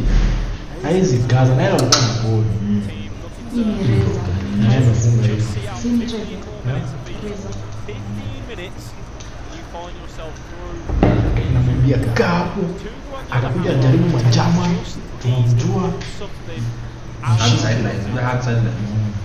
Naipiga wamesimama huko kwa kona kabisa. Can he find a way to get past the player in RVP, which yes has been so confident in the attack? 27. But as he Niacha said, ujinga mtu ako 23 23. 21 ama 22 zu search hapo Diogo Pombo search Diogo Pombo edge Tuga. Unajua nani hapa anapeleka ngapi? Tungrun. Tungrun kwa 21. FIFA andika kwa FIFA Tuga no Tuga as you said, Alex, what he's had 3 chances all game. No, Tungrun kwa 23 kwa 21. edge tuweke edge weka Neke ni weka hapo Tuga edge 24 mwache kubishana huyu kijana ni kiara tu huyu ni kijana mdogo mimi mmoja alinistua ni Tungrun. 21. 21. Manzina kuna mandevu. watu mandevu kwa hata si lakini hata usawa blue pia anaweka mtu wa 25 Bana at 21. free kick there. Ama pros pia uki. Take back up. Show us your experience Sindio? on the big stage. 22. Nani Kijana ukwenda Get a mdogo. chance. But he might need 2 chances if RVP legends can find another one. Keep it comes. He's so young. Picks up the ball. hakuna ati kuwa eligible 3 chances hapo to go. He's going to get one. kuisha. Anataka kuisha. atakuwa madazi Zitakuwa mzaaya. uze kwa mwaka mmoja tu Kwa kama stocks. Haya bana stocks hapo 29. unajua ukicheza mpaka 27 uko na ngapi Kama Ndaro hapo 29. ukicheza mpaka 27 kama Mungu Just start 27. 27. Guys. Maybe the next maybe 2 years. Still applying that pressure. Let's start with 2 years. Gallagher dispossessed. niko na 10 years Competitive. niko na Competitive. 2 years. RVP. But naweza cheza hata 3 for ita depend na venye nitakuwa nacheza. kwenye kwa grand station Ukiona kidogo wewe unaanza kuchemka unashinda tu moja na tunashuka Fighting two, the wins it back in a nice area. What can do it? Pogba again, dispossessed, pulls back tightly again. It's just but pia nilianza kuonyesha see how these last 5 minutes. pesa mlipiga kuingia kuna nitotaka Game kwa now. check imebaki 1 minute. kwanza Ingekuwa huko mbele, Haiko sure. sawa. Anaweza bado kumbele ashinde kufunga. For the World Cup Yes. 16. Aende afunge yezi ni nisende. Top 16, RVP legend. 15. Is in the quarterfinals. Ametoa. This year's World alikuwa anaongea mimi kwa hiyo ma commentators sasa hivi wanasema Come on the boys. For the number 3 ranked player in Europe. It's his time on the big stage. this is normal shot this is normal na Sisi sisi kinyoama kumshika anasema makwere kwenye kile. You can see what it means there to the camp of RVP legend and the player himself. kama mndingisha tu Ngoja. mndingisha monitor Pitisha hapa chini. Well, let's not hang about. Let's head down and out. Sasa sisi tunataka kusema. We're starting to see what the name Legend means. You're putting some legendary performances in here. You've knocked out Tuga in an extra time battle. How was that for you? To be honest, no, like I can't even speak because my voice is gone, but like it just shows that passion every time beats mathematics. There's like Passion every time beats displayed mathematics. creativity and stuff doing German crosses, and you can And really he was only doing German someone's crosses. playing like and has creativity. He was always good. Is that a way you describe your game and a way we can look forward to watching in future rounds? The play style that you use is very creative. Yeah, exactly. You can see every single like attack. I attack different. I don't attack at the same time, like every time the same time. So you can expect from me a lot of goals and lots of creativity. How much did that win take out of you? Because you were 2-0 up, then Tuga got back in the lead, then you came back extra time, got the winner. Emotionally, how do you feel right now? I can't speak, my voice is gone, and like I'm so excited. I can't wait for the top 8 game, and let's see who will be, but I'm ready for everything. Well, you're going to be playing the winner of Abu Makr and Manu Bashore, so two great players. Obviously, if Abu Makr was to come out on top, you would have this crowd against you. Do you think you can handle that? I already had the crowd against me because everyone was cheering for Tuga, even like the guys from there. I also saw Anders Bergman was cheering for Tuga, so I'm waiting for him in the semi-final. Well, listen, great congratulations to you, fantastic effort so far. We'll see you in the next round. That is RVP Legend, a great player. He scores goals for fun. He can sing as well. That's why it went to extra time, but he got the win in the end. He knocks out some big names as well, doesn't he, Sven? He has made it through the RVP Legend to the quarter-finals. Drama once again. We were all backing Tuga, weren't we, to get through the group stages. He managed that and then fell, unfortunately, at this first hurdle on day 3. Guys, let's just talk about that then. Tuga was always on the back foot, really, in that match. Mike, he came back and you could see as well how passionate he was. RVP there just talking about that passion outweighs mathematics in the end. He said, but Tuga has passion in abundance. Took it all the way to extra time, and then we watched, didn't we, as the final kind of whistle was approaching there in extra time. Tuga just made a few sloppy passes, possibly, and nerves maybe got to him. Like, what did you read into that match? Well, first off, I think RVP was more so stressing creativity, free flow, and fluidity, and maybe challenging that. Tuga didn't show that. He showed a lot of crossing and a methodical approach to playing FIFA.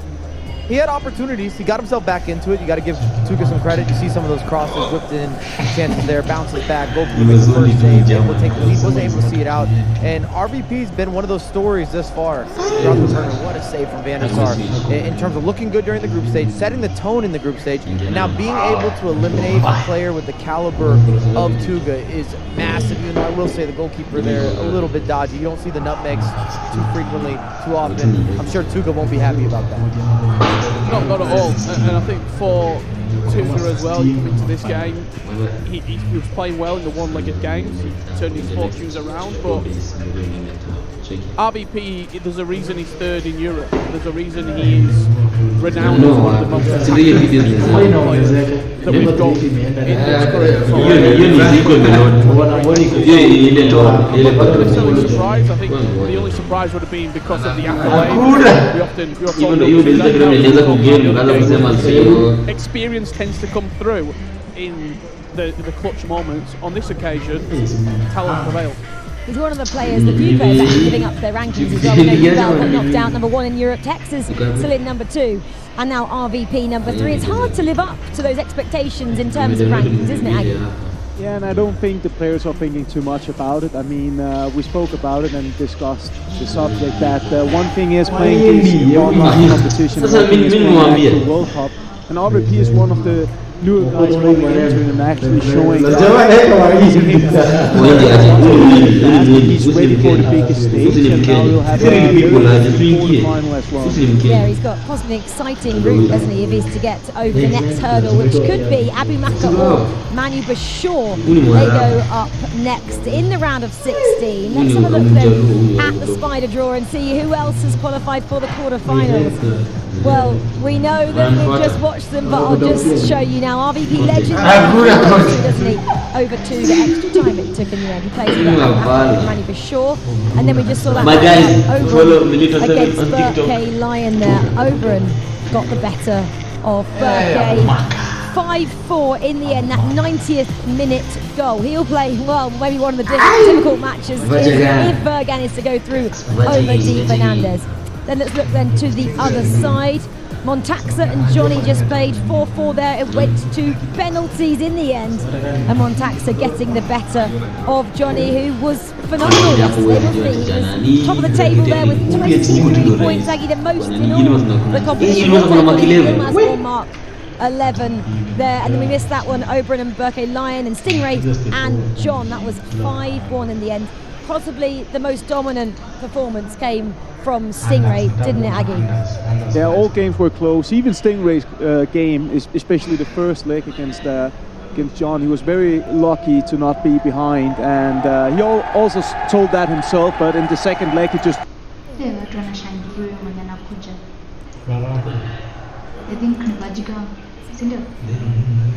He's going up against one of the top dogs. Yeah, I think he hated, didn't he, going down 1-0 as well. He looked like he had a bit of a word to himself, says Stingrays. No coach, of course, sitting behind him as the crowd starts to get really out here, because I'm guessing Adam was just walked out behind me. They're getting ready for the next round of 16. But whilst we have a pause on the couch, let's go over to Alex.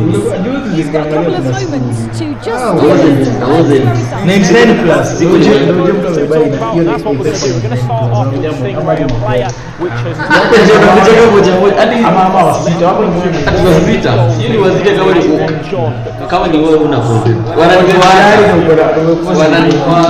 makes a massive mistake. He's got two players in the middle of the park, but he wants to look to lay that ball off. This is where Stingray can excel so well. He reads that. He moves Bullet into that position to be aggressive on the press. That's an area that Stingray exceeds in. Now it's about, okay, how can we get our numbers forward? Can we give ourselves options? A lovely little bit of hold-up play from R9, the reverse Elastico, and then you have now got Pele, R9 and Mbappe all ahead of the defenders. Take a look at where Varane and Milinkovic-Savic are, meaning your right centre-back and left centre-back have got a big job to try and stop that. The through ball just goes in between the defensive line, an area where Stingray is superb, and then that heel to ball roll to take it past the keeper. And that put him into that 2-1 position. Now it's about, what can we do? How can we add anything else? Milinkovic-Savic moves into the position for him to get running in behind, laying that ball out wide. How can we find that journey cross? So many players look to then take it wide out here and then find that cross. Stingray says, well, I can do this differently. I can go for the Travella on that inside, and then the layoff of perfection to a massive goal. It wasn't the biggest, a player that maybe at times might not be here at the knockout. It's all about how he delivers in the round. Bellingham picking that ball up, no hesitation, looking to lay it first time into Mbappe, and then that low driven. Congratulations to him and RVP, a player as well, up against one of the best competitors throughout FIFA Esports in Tuga. What can you do here in this position? Look at how many orange shirts we have. There's so many in that box, and we see 2 white shirts. How can RVP find the isolated man in that middle of the pitch? Well, Van Dijk is going to move over. The second man press is there. De Ligt is on that as well. That ball roll, which you're just going to see here, takes out that slide tackle and then opens up that lane for R9. If we go pass here without the ball roll, Van Dijk is going to stop that. That is such precision from RVP legends, and he books his spot. And then the Italian job needed to get done from Oberon. Up against Burke Lion, the last attack of the game. Pogba makes a run. Milinkovic-Savic makes a run into that 18-yard box. I'll have to get the word from Oberon. I don't know whether he wanted to go for that cross into here. Either way, he didn't put enough power on it, and Pogba receives it. Fear not though, Oberon takes that time. For Burke Lion, this is bad news. De Ligt out of position from centre-back. Varane is about to step up as well. So it simply means your defensive line is not in a healthy back four position. You pull the defence up, you have that extra layoff, as you can see here, that into Bellingham, and then can Oberon deliver? Well, of course he can. That low driven, booking himself a spot into the next round of the quarterfinals. There were so many massive moments, and we're now going to jump over to Spencer. Thank you, Alex. Yes, I am with Steve Fernandez here at the Diogo Jota Esports camp. They did very well to get out of the group after no wins in your first 4 games. Right in 4th place, which means now you've probably got the toughest job to do in this whole arena right now. You've got to take on and beat Anders Vergang. How are you going to do it? I mean, for us, it's also one more game, the same as for Anders as well. We both know, also the people knows that Thunder is really good. It's really perfect in what he's doing on the pitch. But we are confident, so let's go. Did you get a chance to see the Manu Bashir Anders Vergang game last night? It was the last match of the group. He was the only person to beat Anders. Did you pick up any tips from that? I saw the game, but the fact is that everyone knows what Anders want to do. Everyone knows, but their timings are always perfect, and that's why he's one of the best right now. I think that he always finds the perfect timing to step over, to go on to green time. He never missed a green, so it's really hard because everyone knows all he plays. It's not that the problem. It's just at all the time it's really good. Best of luck to you guys. Good luck, my friend. Steve Fernandez there, going up, and his coach, of course, going up against Anders Vergang. Very difficult job, but stranger things have happened in FIFA Esports. We're going to see shocks, plenty more of them. Will we see a shock in this next game? I'm about to talk to Tex, who's going up against PHZ. See what Tex is thinking after a very impressive group stage. So, getting loud in here, Tex. You're going up against PHZ next. What are you thinking? Well, I'll be honest, I spent a lot of time watching him this morning and last night, and I think he's top 3 player left in the competition. I think if he beats me now, I think he'll go on to win. He's crazy good. Is that the same for you? If you beat him, will you go on to win? Don't know. I'll let you have that one. Listen, we've seen you get out the groups. You've had the single leg. We're into 2-leg FIFA now. Is anything going to change? Hopefully I play a little bit better. I know I got to, but my performance is still a bit stiff. Like, I'm not playing necessarily as I could. So I'm hoping for a good performance here, and hopefully I'll come out of the win. Tex, best of luck, my friend. Against PHD, a man who won a World Cup, 3-4 days ago in the E-Nations. But he's going to have to beat Tex if he's going to go any further in this one. Back to you guys. I actually think that's an old school Tex talking there, Alex. He loves to kind of put down his chances a little bit. Sven was obviously talking about the crowd. He says, I think PHD is one of the top 3 in the world. That is a Tex, in my opinion, who's confident when he bigs up the other player, just so the audience at home go, oh, maybe he's the underdog there. He likes being the underdog, so he plays that narrative to Sven. Yeah, and it's very difficult for Tex to ever be the underdog in every competitive game that he goes in for. But you have to give credit. Yes, we know the quality that PHD has on that pitch in that 1v1 environment and 2v2 as well. But Tex, the way he's been playing throughout this tournament, it's like he's downplaying himself ever so slightly. PHD is coming into this game knowing, yes, if he plays his best FIFA, he'll get that victory. But Tex has looked phenomenal as well. Yeah, he has, and of course, we have a little look at who he may have gone up against, and it would have been Manu Bashir, wouldn't it? Because that now goes to Abu Maka, who will be delighted by the fans in here. They'll all be supporting him, of course. He was just treated to exactly how bad and special they are. We can hardly hear ourselves think here on the couch.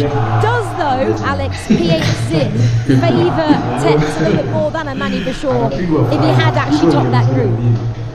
No, possibly not. I mean, I think when you're looking at these players and we're moving into this, no matter what you have, when you're looking at the group of death, which we saw, which yes, Manu made it out of, PHZ made it out of, it's a very difficult matchup for PHZ. Tex, on the other hand, though, he's happy with it.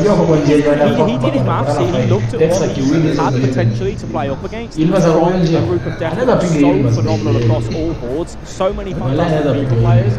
I think he's kind of saying, take him out, that then puts him, along with Anders, in the front running position to go all the way throughout this tournament. Take out a player like PHZ, your confidence is going to be used. Texas team, they Because changed she anything can for him? attack when I defend. For game pia huwezi tu pia defense. Coming in. Yana defend sana na Text. He got cooked in the last 2 World Cups that he's made. He then changed that up, and yes, okay, he could have finished first, let it slip ever so slightly, but coming in and finishing second, and looking like he's confident, yes, he's giving respect to the opponents as well, but also he's not conceding many goals. That is one of the things that makes Tex such a great FIFA player. Yeah, after day one, it was only 4, if you remember as well. Aggie, I'll just bring you in this conversation which Alex and I were having about Tex. In the interview there with Sven, he was replaying down his...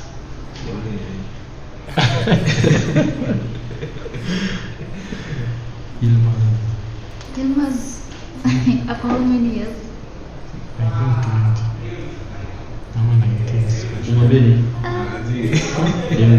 Yilmaz ako 20. Emre ako 20. Sini mwili tu. Mwingine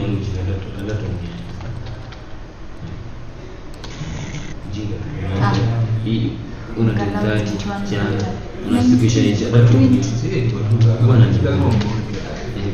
inafaa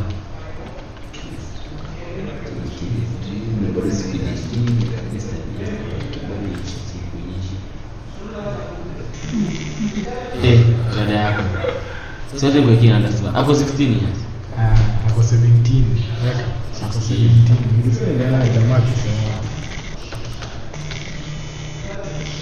click hapa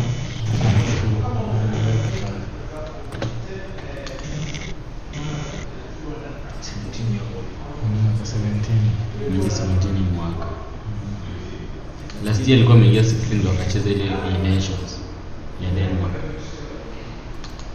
Ya Denmark itabidi utafute pia. Unaona makuzo na ule ndio kwa hino what is jam. Australia, he on his day has got the capability to say and take that game to Emre. I feel like Mark has been building for this moment for 1v1. We've seen him in the E-Club, of course, with Hollywood, and then we saw him last week as well with Australia. Do you feel like now is where he's going to really shine? It's definitely his opportunity. He has been building up, but I don't like going against Yilmaz on this one. I think that game and the Anders game is the two most one-sided, at least pre-game. Emre won the E-Champions League. He's arguably the second biggest favorite here coming into the competition. I just don't see him miss out on this game. Well, still obviously 2 legs of FIFA to go, because that is what we're watching here at Knockouts. But quick word, guys, on the hometown hero as well. Awimaka going up against Manu Bashir. Is it going to favour the guy with all the support behind him, Alex?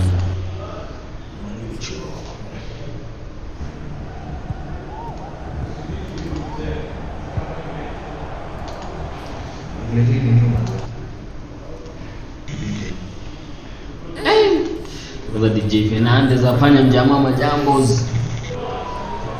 Ni tunapiga. Wengi kwa mainstream hii. Sijui ndio wameka gani kwa hii mazasa magile. Naam. Bunga le.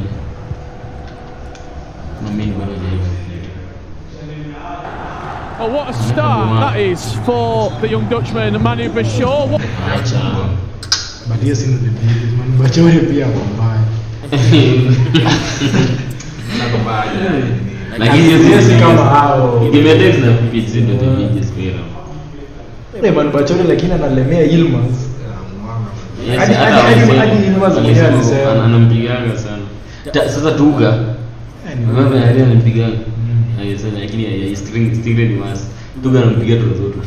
Lakini group ndio anampiga. Balata nimesikia Tuga akisema anampiga tu. Lakini I beat him so many times. Bado niliona kwa tweet yake ya nini ya Twitter Sting akisema mamake you beat Tuga. Niliona you beat Tuga. Ati anasikia kama complain sana pia. Bada hapo fiti anakuanga very chill. Anapigwa. Ni Brazil hapo. Hii ataitoa hii. Hawa passionate. Wajamaa kwa passionate. Like the biggest game of the century. Eworlcup ni Mungu ina moto. Washa OPS, washa tu iweke. Fanya washa OPS ni charge na PS.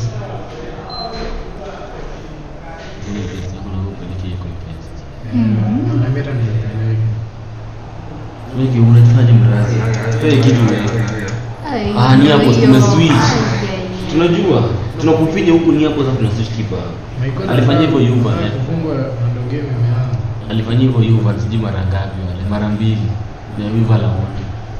Lakini hapo kuna mwingine za kupiga. Najua unachotaka. Najua unachoweza. Eka niweke simu hii. Tunasema aje grandmaster. Nenda kichwa Tex anaanza kulasa. Hivyo ndio unafikiria. Hiyo sana ndio shida. Hivyo ndio unafikiria. Ameisha aje na alikuwa namba 2.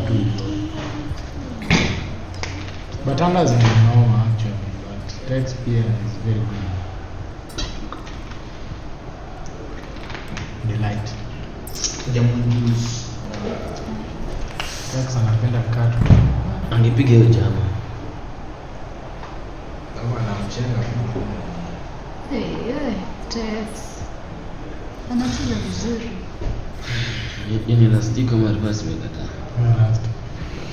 Unaona anacheza kwa Sidilia, sio ito Sidilia ama huyo mkoma ile. Ni jiona kuua. Game na kuua. acha ujinga bwana. Mimi siwezi kucheza. Tucheze. Practice. Lakini hizo Mimi nakufunga. Hapo tusidanganyane. bwana bwana hauna Leo ndio upate kitu. Makwera aongee kwa stream ama ananiogopa. Makwera ni fucking. Freddy. Doesn't listen to sports. Peli. Ndio. Lakini kuwe. Sasa ndio Sasa inaweza shuka na yeye. Pizin. Mimi jamani mse uteti nyuma na piga. Use ni mrefu 6'8". Ngoma unasema nini? Tex. Sasa ukishaanza kusifu mtu this good. Tangu lini Tex anasifu watu? Inaonyesha hivi. Ama But maybe ni mental. Mind games ameanza amejua kutoa pressure kwake ni aje kusema watu wengine ni wakali. Unajua kila time anasemanga I'm gonna win, you know, one is better than me, sijui nini. Siku na nani alisemanga jana mjendo aje? Nicholas alisema I don't care. Anasema it's going to destroy them. Wanajua kusema hapo kwa ground. Naenda kusema zinakuwa recording. Ndio usema. Inaweza kuramba.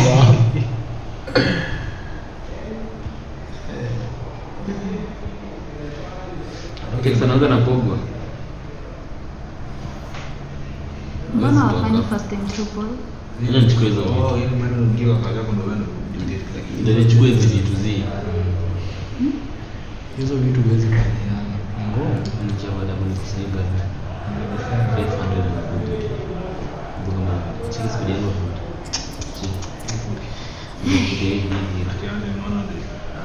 Messi 93 hadi 96. Nani kuingia kwa fit kifili. Yaani naona Tex anafunguka shit. Tulia tuni.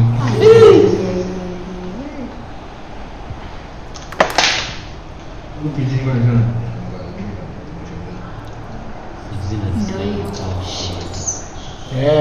Tebu watch hapo. The biggest player is playing. Skama tena kweli. Makea. Mama jamaa mkuita Makea.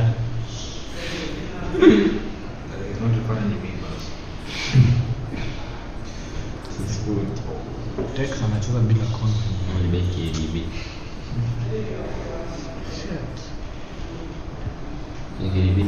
Maybe ni jana feel ni big tournament. Anaogopa.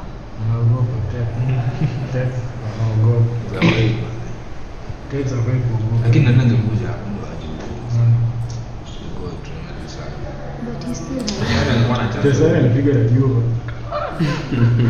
Kuna vile game alipigwa nini? Alafu Juve anashinda kutoka group stage. Why? Mbona upigi dosari na kushinda kutoka group stage? Juve already alicheza vizuri like alicheza vizuri no group stage. Ni vile tu alikuwa anafungwa. Oh my days. Pena.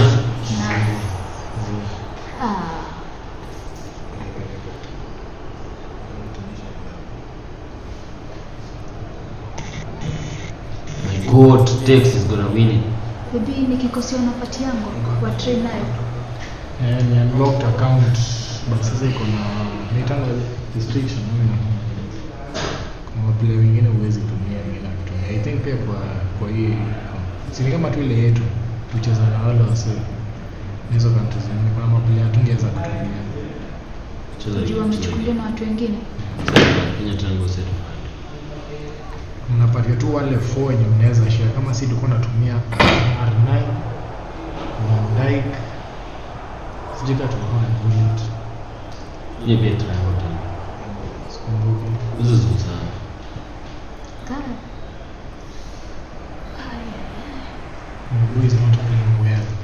Zach Moore. Huyo alikuwa coach wa Stingray. Tunini? haya ni kuonyesha maonyesho nini angefanya better.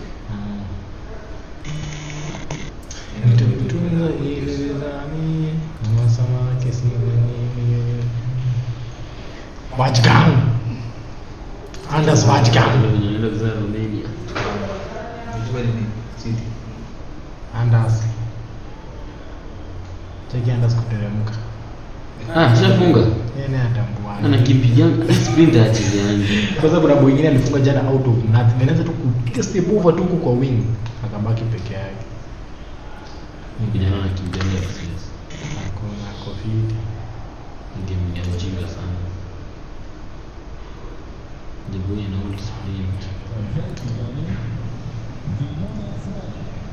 Tex manze, we need you to do something. Huyu mtu ana press. Atatoka na kile kesi. Wala gani ya winando. Mbona za covid? By the way hata kiaza wing series kia. Nafaa sana. Mwingine ni hapo. Sasa kijana mmoja. But for now we want Tex. Unaongea baya. Unaweza cheza kama Tex. Kama Anders. The greatest player of all time. Don't have a hand. Tex. Tunil. Like amesongesha center back kabisa sijui wapi. Ikapiga tu straight shot. The confidence na msomboa. Angemaliza namba 1. Na umsha kufuatilia tu hana anafunga tu. Aji. Inaloisha. Kama ba 5 ni jina tu. Jono umsha kufuatilia tu hana anateremka tu. Tex pia na defend sana. Si atoki hiyo ba 5. Manze ubao. Fuck it. Anders alipiga huyu PSG. Kama tukubali tu kuna venye Tex. Anaanza kukata. Hai. Barabara anaweza kama. Cheza hivi FIFA venye anafaa kucheza. Nenda kucheza na akili yake bali anacheza na hivi. Manzeri apigia take risk ona tu. Jama. Wow. Kai ana press. Itabidi Tex atoke hiyo back 5. Hiyo back 5 naye inamseti.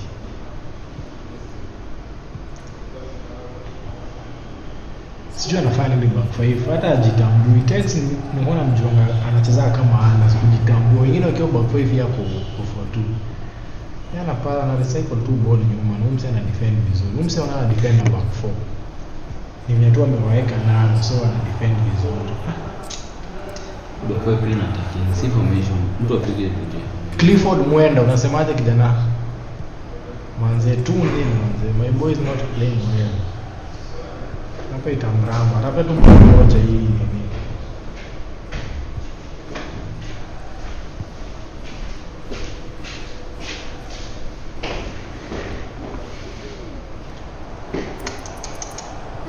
Mimi sioni akidefend vizuri.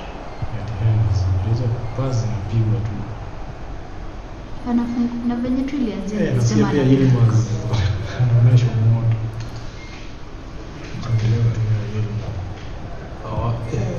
Manubachore anakuwa mjamaa wa mpira.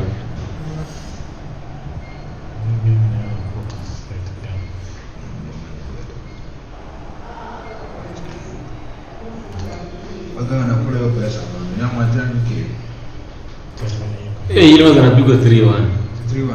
3-1. Mark 11. Si bure si ngwete. Australia.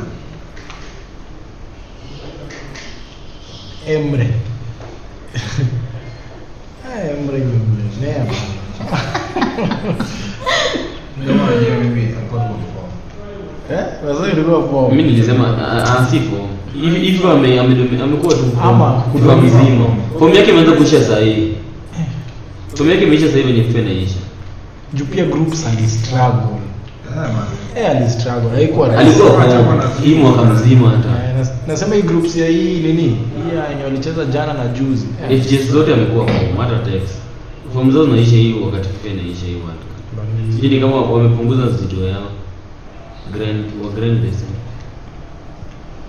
Makileve anapiga step over kila pahali. Jamani Anders pia.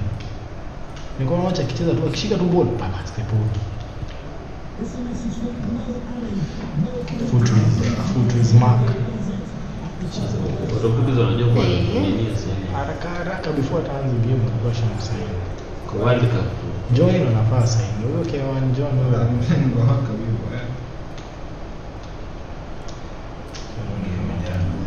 Anafanya step over like kila mahali. Weka. Weka game ya Tex. Hiyo shauri. Hiyo ndio watu wanasema sijui huko pia Bumaka anaona moto. Zimeingia 4. Mimi nilisema hiyo World Cup mtu anabeba. Kama si Tex, hata si Anders na si Ilma za kitoka na ni Anders. Tex akitoka na Ilma za toke. Kuna mtu anabeba. Nani? Moja wana village na kwa World Cup. Labda yeye pia kufiti lakini shida yake ni ati yaani mtu atabeba ni mwenye asifii sasa, yamuongelee hata sasa hata kidogo. Kuna nani mwingine? Mimi naona tu ni Anders. PHZ pia watu wamuongeleza. Wameanza tu kumuongelea sasa hivi. PHZ hawezi kuwa na hiyo laki yote. Huyu jamaa kuna laki 2 years na roho. Kijana anapigwa 5 huko mambo imechemuka. Awaambie hewa. Bumaka. Sasa anafaa koroga. Maji. Hao Arabu wake alikuwa anawaambia sema hewa na tweet wanaandika hapo. Clip Anders ana text sasa sijui stream yake kwa everything. Yaka hiyo. Tu nili bwana. Anders anacheza, Anders ako mbele 1-0. Hapa naona majina kubwa zime-fall out. The only person mwenye ako sawa ni Manubachore. Amepiga Abumaka 5-0 manze. Abumaka nimeona amepigwa best of 5.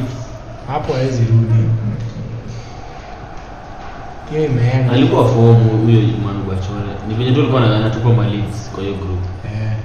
Hadi anafaa kutoka hii back whatever. I think so. But asitoke, acha tu ikae hivi. Azin sahi asitoke. Unajua ni itefo anaweza toka hivi afungwe. Area ngoja hiyo game nyingine. Ile tunamzima amecheza hapo. Sasa yako back. But akicheza na mtu kama huyu hata afai kuwa na defend. Juu msee anajua kudefend. Amana mimi. Aingie huko atakiani. Siamini mtu kama huyu anaweza piga Tex. Hivyo kila mtu ni mbaya. Najua bwana unasema, siko najua inaweza fika place kama Tex na lemewa.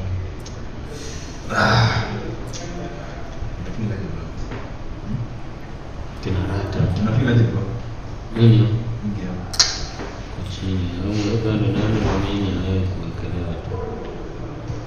Mchezaji jokes na napiga.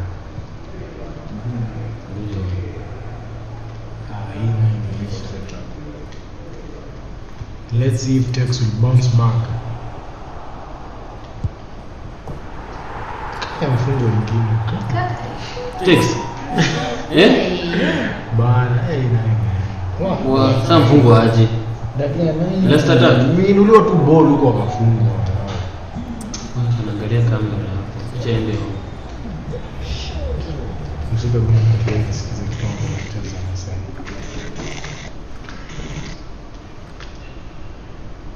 Za kumwona titani. Wewe sasa ata regret mbona kwa nini Stingray? Stingray amepita anazana nini? Ama za kumwona 6-0. 16 players in the world. Hapo maka anapigwa mingi.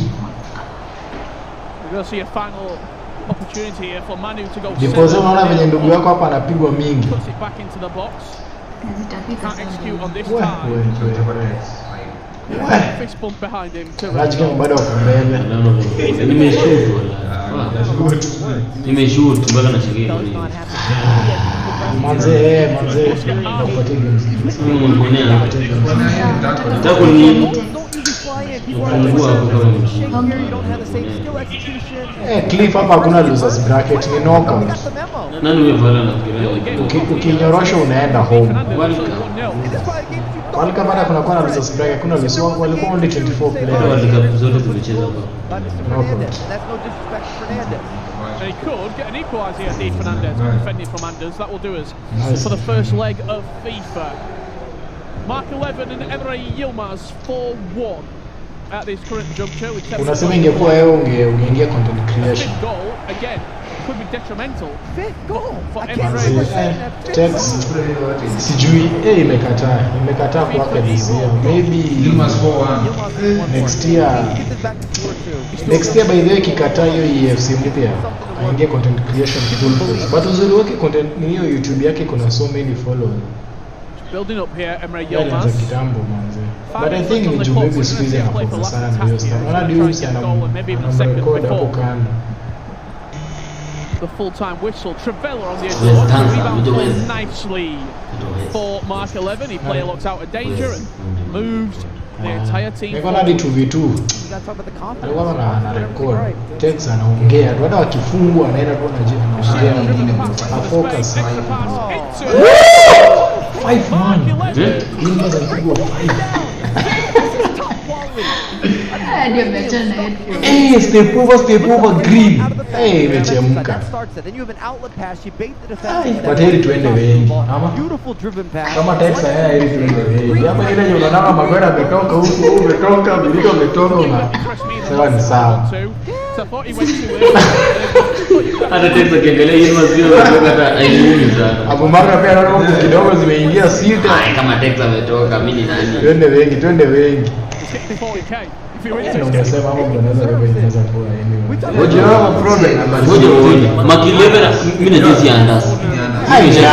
Si Anders ndio mtu mkali pekee ambaye mnamsifu. Sasa Stingray kai 5-1. Mbona kuna huyo nani? Kuna Stingray, kuna huyo nani? RVP na Makileve. Mmoja wao ndo anabeba, nishaambia. Anasema nini hawa jamani? Terrible. They can't believe it. The Champions League winner. They can't believe it. The last two goals. The fourth and the fifth. Wasemi hizi hizi mabao wamefunga. Step over. Macha pia anapenda step over. Weka golazo. Cheki bao mwisho Makwera. Cheki bao. Amekukiwa. Step. Golazo. Was so good. Nilikuwa na msifu hapo hizo utaweza kwanza. Kijana ya Australia. But walifix ile game yake na Jiwe. Ilikuwa tu ni sio nasema like yeye alikuwa na shoot tu for the sake. Hadi commentators walikuwa nasema Azinia alikuwa anajaribu tu kushoot inaingia. Jamani alikuwa na spam of setup katikati ya uwanja bro. Ilikuwa yes. But bado maybe tu angeza mpiga hata no. Of course anaweza mpiga. Yes, hata anaweza mpiga in fact. But so jamani alikuwa take risk anapiga tu mafinesa hapo. Anatoa setup katikati. Sio unajua hata in Australia game hata akishinda msaidii. In the 90th minute, that just hurts your heart, your FIFA's soul. So, Dave Fernandez versus Anders Ergang, 1-0 to Anders. One matchup didn't think he'd be shaky. There might be something there. Anakaa mrefu.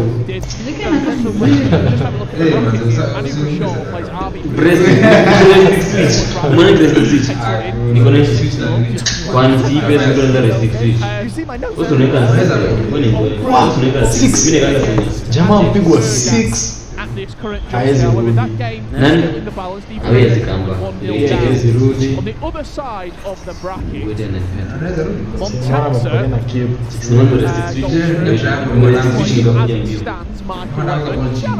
Ukifinya triangle itaenda. Hapo tushatoka, hapo tukubali. Yaani ndio kuna best thing reserve as PhD. Mwenye anashinda kitu anatoka huku chini. By the way nishasema. Mbona huku chini? Ni Mark 11. Nani mwingine? Montaxa huku tu chini. Mwenye anashinda Montaxa ni Jiwe na Wachi. Montaxa kwanza anapigwa na Mark. as it stands, PH Zin. PH Zin, RP legend. Or Anders/Steve Fernandez makes a grand final. On the other side of it, Montaxa, Mark 11, PH Zin, or Stingray makes a grand final. And I'd love to have some sort of epic comeback. And if it stayed at 2-0, I would believe in it full-heartedly. I don't love that he conceded, and I really don't love that he conceded in the 90th minute. I just, being there, being in those positions, again, it really hurts your optimism. 2-0 fills you with a lot of confidence. 3-0, especially if you're not playing well. You're not But Madubachore akiwini. take a moment. Hizi mabao ni za ufala by the way. Kwanza hii. Hii ni problem. Cheki hata defend on. Hakuna hata msee hapo. Unfortunately, bad defensive play there pulls one of the midfielders out of Sasa hii Unajua kwa ball chini. Unajua kwa ball chini. I don't love the goalkeeper there. Again, 90 minutes, you can't concede that. You just can't. And Obrun bado Obrun aliponea hapo aliwin on penalties. I want to see him make that. Aliwin on penalties ama alifunga dakika ya mwisho. A little bit of that back and forth. But Obrun aliwin. Yeye anangojea mtu mwenye atawin hapa. Game yake Simegesi nini? Defender forget. Obrun sijui kama aliforget pia. Obrun sijui anacheza na nani. I don't think he needs to fall apart, but he has to play poorly. Sasa hii penye imefika hata mimi naona ni anda. Zana za kijitahidi anararua wale jamaa mbaya sana. Bro. He still got the best celebration. Ndio nabiba hiyo bro. Mwenye Equalizer wasn't even a winner. Equalizer then he vanished. Anda. He just took off running. Sasa yeye anda kila mtu lazima I'm still unsure where I think he jumped in somebody else's pot. Tashangaa Buma sana. Ama watu walikuwa kwa rahisi ndio wanaonyesha mmoja. For the second legs of action. You're seeing Abu Makar. Silma za mtoka kwa ngumu na sasa yeye mshindi.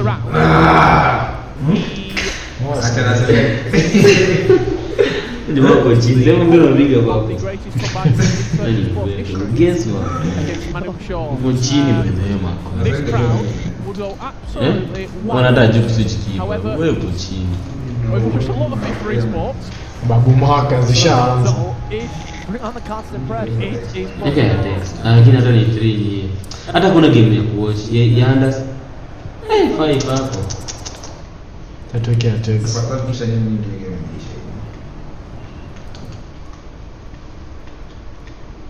text anafaa tupige mnyama tuni first half si atoke tu back 5 hadi hajatoka bana kuna ndaka mbakani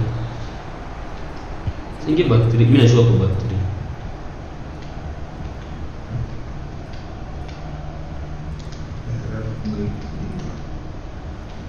nashuka kwa back 3 text hayuko back 3 kwa back 5 no wameoverlap sana hivyo hiyo ni back 3 3 4 2 1 ama back 3 tu yoyote sioni akirudi tuamineza kama amekata kutoka back 5 jamaa ndapiga jamaa no jamaa mchinge jamaa kutoka kwa na sio kocha yake amwambia ama kocha mix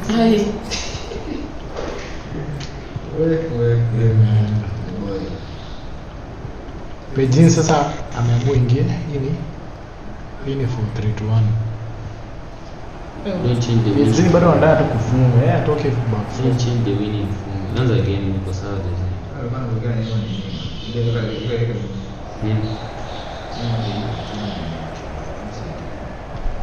Siweke triangle mbili, finya triangle mbili. Duna? Duni.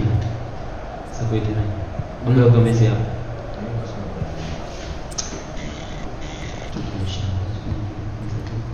Uje kucheza hii game. Mimi lakini niliacha kuweka roho yangu yote. Hizo kwa zingine za support text na roho yako unaona hapo. Shoot! Anafunga unaanza kusikia kulia. Sasa akipigwa sasa muweze weka kwa moyo. Akipigwa shida yake. Karibu afungwe hii game tena. Akiwin ndio furahi lakini akipigwa hizi best. I don't know mainstream ndio tuchambue hizi game. Ama mnataka niweke game gani? Ndio mainstream. Shida ni on this occasion, Abu Maka will move forward. There's been a goal between and us, the boys. No yo.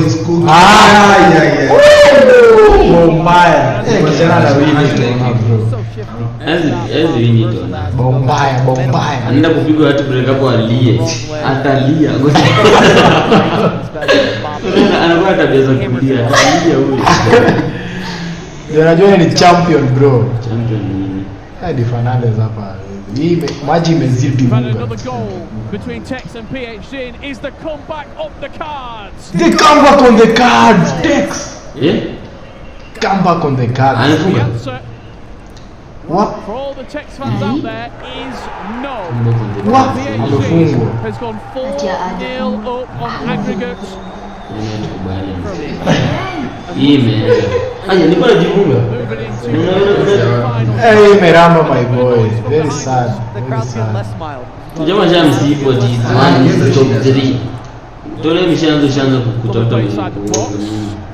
There was a second goal. Still early.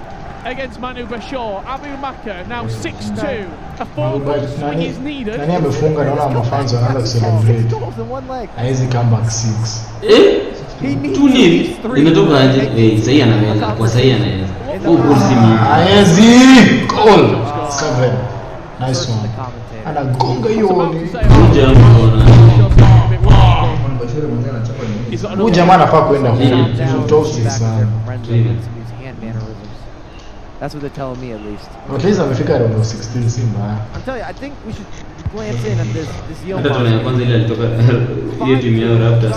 Wanasumbua group stage. Anatoka hapo anapata 20k. Wale retakes angemaliza number 1 manzi hapo ile mwanzo. Ama nani ndio mbaya? Nani Victoria ngemchapa? Si hivyo. Unajua Bochol pia anamuogopa. Unajua PhD ndio anamuogopa. Kuna mwenye yeye anamuogopa. Si kama mwingine. PhD ni mwa Brazilian. Unasema yeye atambui. Passion. Wajamaa wanacheza. 5-0.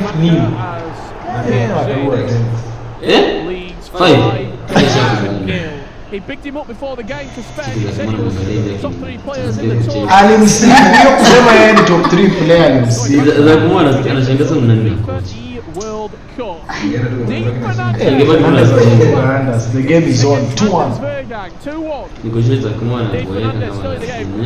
could be in a situation where Tex, Emre Yilmaz, the home favourite Abu Maka, and potentially Bergan go out. If Di Fernandez can do something. Nika msimu kwanza tunataka timu aniu nini. Sema si rahisi. Kiingiza bona. Sasa Tex akazirikia kubeba pale. Unaweza funga bao moja. Naongeza kwanza zimeisha 11. But amempania respect nyingi. Hadi ameshindwa kumwattack. Siona Tex akishindwa kumwattack. Wenyewe Tex aliisha. We always focus on and kind of build storylines and the success stories of Tugo who's been eliminated.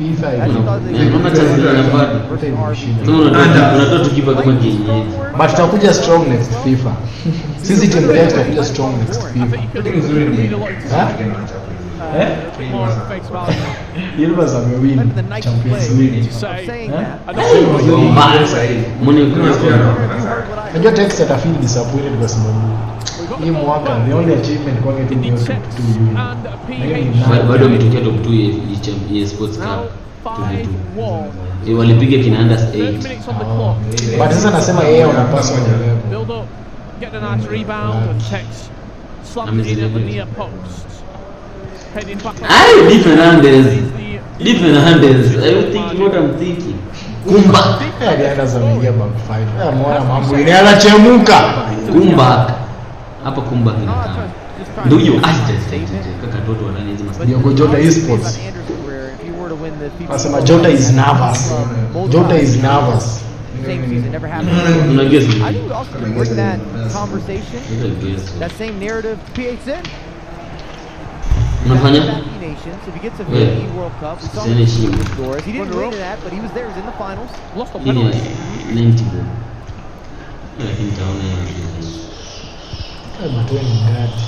Watching half-time here between Anders Vergang and Di Fernandez.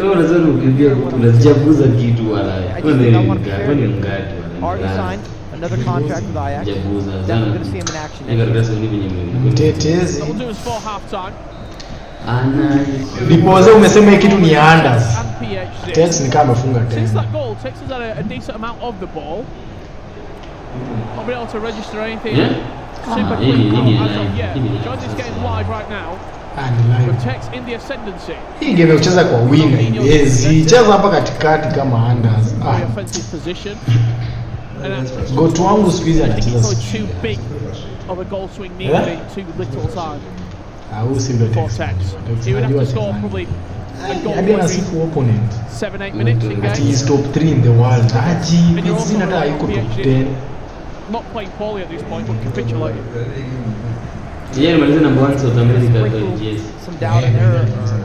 But you're kumsifu na Madrid. Up 2-0 versus Mark. It's not even halftime yet. It's just get excellent. 5-3 on aggregate. Chance here for Tex. Say that he's got to convert from there. He will get the corner and that will do us for the first half. Just going to a sasa unajua kuingia back form jinga. Go back form. Let's head on over. Hey, Yilmaz amerudi. Wale atakama 4-4. You thought wasn't over. Shit! Yilmaz. Eh, mambo imechemka from 5-1 to 5-4. Hapo ndo nasikia kama dunia inaweza. Unajua Makileve sasa yazifunga. Tukamsaidia ni afunge moja. Shida ninakuanga ile umefunga 5-4 alafu unaongeza inakuwa 6-4. Wewe unasema hii ndio tunaweza anafaa kwanza ufunge alafu kitu naribio Abubakar ni anajaribu kuattack. Wewe unajaribu kuattack hivi utafunga. Lakini ile kufa hivyo sasa hivyo. So huwezi najua. Ile upigwe poni lurato ishe kwa.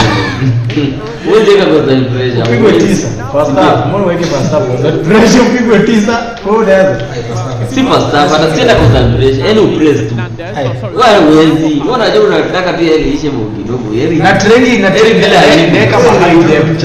Ndeka ma high depth. Matio kuweka ati constant pressures juu press after pass. Unakuwa uweke, wacha uoga. Yaani upigwe mingi. Itakuwa the same. The same. Waje pia unasaidia beze. Unasema mara ngapi watu wamekam back kwa sababu jibu imechemka. Nice man, right down. Sasa ni we'll be keeping our eyes on this game. Oh, the comeback of the round has to be with the Champions League winner, Yilmaz. Emre Yilmaz. He's up against Mark 11. Matt was leading 5 goals to 1. Chance for Di Fernandez. Wow, what a switch! What a switch! What a mistake! Yilmaz amerudi. Ati? Amerudi. Acha ujinga. Bado. Na wana switch. We jump back on board here with Di Fernandez. Another chance. Jamaa ana switch. Yilmaz amerudi. Yilmaz is back. Yilmaz is back. Hata ana goal. Ndio. Zika. Piga hapo power shot. Switch tu. Mark 11. Just needs to get a confidence right now. Yilmaz akona ball. Pass X. Wala X kwa wapi wala. I think alikuwa na try pass. Alikuwa na pass kumwisho. Yilmaz akona white. Yilmaz akona black. I think we have to give Yilmaz even an early hand. Oh, Yilmaz is the right. fact that he's been able to pull back. Dunia ndio wanakufundisha na waje zetu. Remarkable. Unusual. Pia kuna white na wengine. Take a little bit of help from. He doesn't have to rush. He doesn't have to rush anything now. His Dutch teammate in Manu Bashar, who is now 10-2 up on aggregate. 10. Amepiga mwaka 10. 10 kwa World Cup. Kwa hata ukitumia hata mimi nishike kwa temperature sana. World Cup. Unasema Eri nipigwe 6 minutes. Na niache tu ni rat. World Cup. Watu walikuwa wanasema is the next dosari. Hizo mahali za ujinga ndo zinafanyanga watu wananyanyua. Wakamwambia if you win the World Cup then. Touches on what would be Bachori naye ana huruma, anaweka kuweka. Mark's not moving the ball the same way. You can Ball see out it. wide, he's at the back post if he Yilmaz. Goalkeeper just teased off the line. Yilmaz. Shoot hapo kwanza. Mbona umeshoot? Yilmaz, what the Trying to level the fuck? storm, but I'm feeling like I'm hearing thunder. Edge of the box, couple of Yilmaz shots is coming right down the throat. Hii game Mark 11 ana close in at 5. Lakini madakika bado. Kuna masaa ya kurati The match tatu. Dakika 65 hapa hizi. 53 minutes on the clock. Ngoja. Heri aongeze ama afungwe. Uende extra time. Dakika 70 tunarati. 60 minutes on the Tushaika clock. sub zetu. As we just told you. Akika constant pressure hivi tunamweka moja Managed the tunamzika. shot. 10 goals to 2. Come from outer space. Mark, edge of the box. Hey, ana second man press nini? Needs a goal just to settle himself. Back Nani ameamua ingie back five? turned over. Yilmaz. And Emre Yilmaz will stream white shirts forward. Unajua kwa fight una press na una defend vizuri. Kaka isiwa attack huko mbele na venye hakuna watu. Ana attack, wani anatafuta space. Beautiful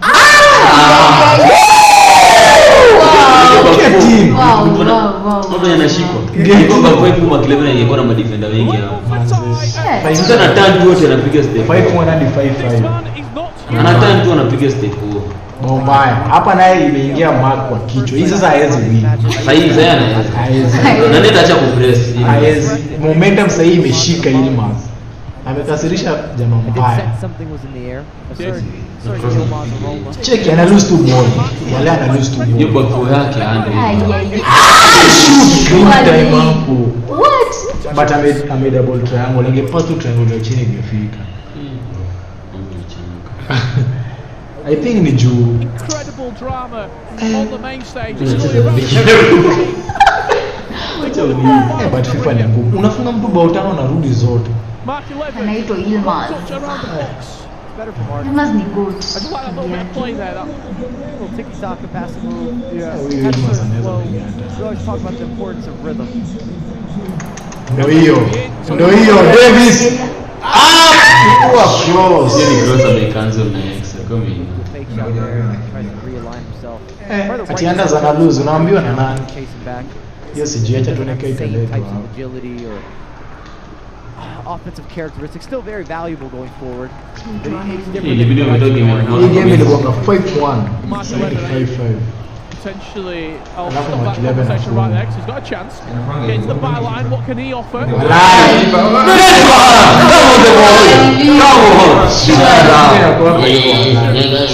Niko mnasema hapa ati Yilmaz ni beast. Si ni beast. Ni beast. Amefunga tu. But FIFA inakuanga hivyo. Utafunga bao mingi but utafungwa tu. Sasa huwezi win aje? Huwezi win aje? Watu win. Pala alikataa kutoka Anders.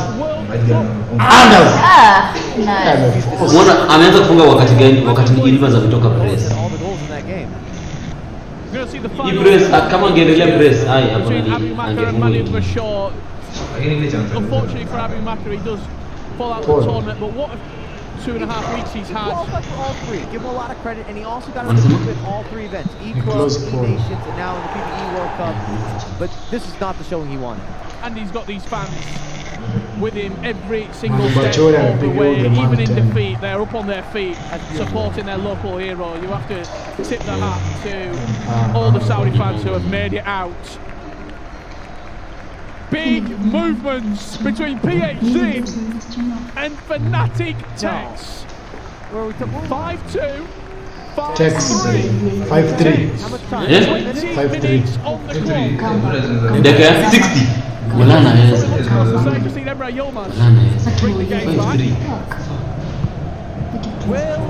At least ako back four. And he got up X. Ingeendea Pogba.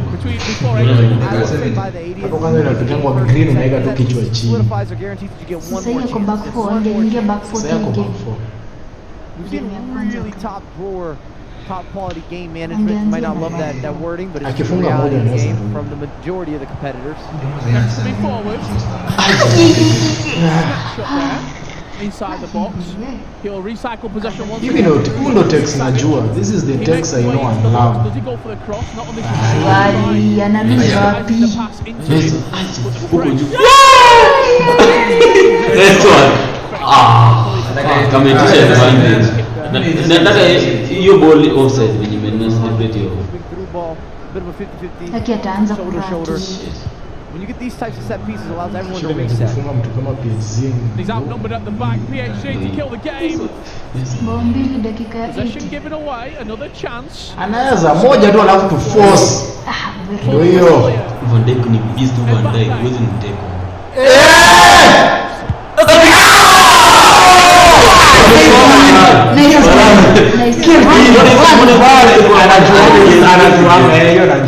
Ndio mwingine kwa nyimbo begeza. Anafanya ball anafanya guess. Ni master ball. Anafanyanga mara mingi sana. One more. Fofotu, ameingia fofotu. Uno text najua. Kitext kucook. Sio text anacheza baba. Unajua text anacheza baba. Kwa hiyo ni uoga. Text anacheza baba. What? A huge move. One more. Di Fernandes. 3-2. He is still in this tie. But hizi rudi hiyo isha. With 5 minutes left to play. Watu wiki kitext wacha ujinga. Numbers forward. Walai. Just offside. Nini bana asisi watu kigimia ticks. Incredible scenes here in the round of 16. We thought all the games were done for, and the second half of FIFA has delivered the finest of goods. Defended from he goes long. Peter Sech. Kichwa. Does he win it? Tournament comes out on top, and with 2 minutes. Where's the takes kabla hii? Itaisha. 4 ama 6 3 2 na 3 ai 56 malani tuko na ball Tuko ball. Piga hapo Homse. Ni first time foot. Piga na left. Ndio. Gashiri atege. Hiyo kupigana na left wa ingi. Oh my days. Fuck. Ati ingi huni first time foot bro. Please do your magic. Please do your magic. Sawa. Shelo kwanza hata. Mbona player leo hapo De Bruyne angesonga mbele achukue huko. Fuck.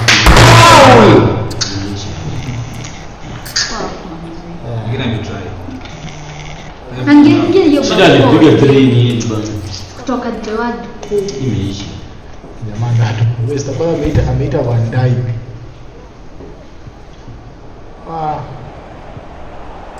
surely. It's done. Najua text ameumwa. Shit. Only one. Incredible scenes. Shit man. Napigisha hii pad chini. Vamos. Only one. You need a mic in there. I think you got an idea. Certainly didn't. Yeah, We certainly did not. I heard the vamos.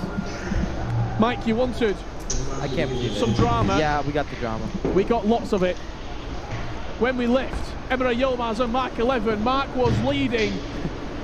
5-1 after the And first he leg. took that lead to the final whistle. Emre Yilmaz is out of the FIFA World Cup. Tex is out. Abu Maka, the hometown hero, he will be no more. Di Fernandes. Tournament comes to a close. THC. I think now, alongside you would probably say Anders, the favourite to lift this FIFA World Cup, beating Tex. He held on in the end. It was dramatic. And that's exactly what we expected. What a game. Mike, final thoughts from the round of 16. I'm looking forward to some of these Spencer interviews. Those are the final thoughts. Talk about two legs and completely different.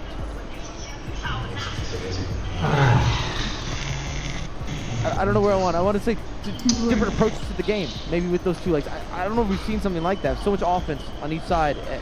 unbelievable. Well, after that, we do need a lie down, so we're going to head it over to Spencer Owen, who is joined by the man of the moment, Manu Bashaw.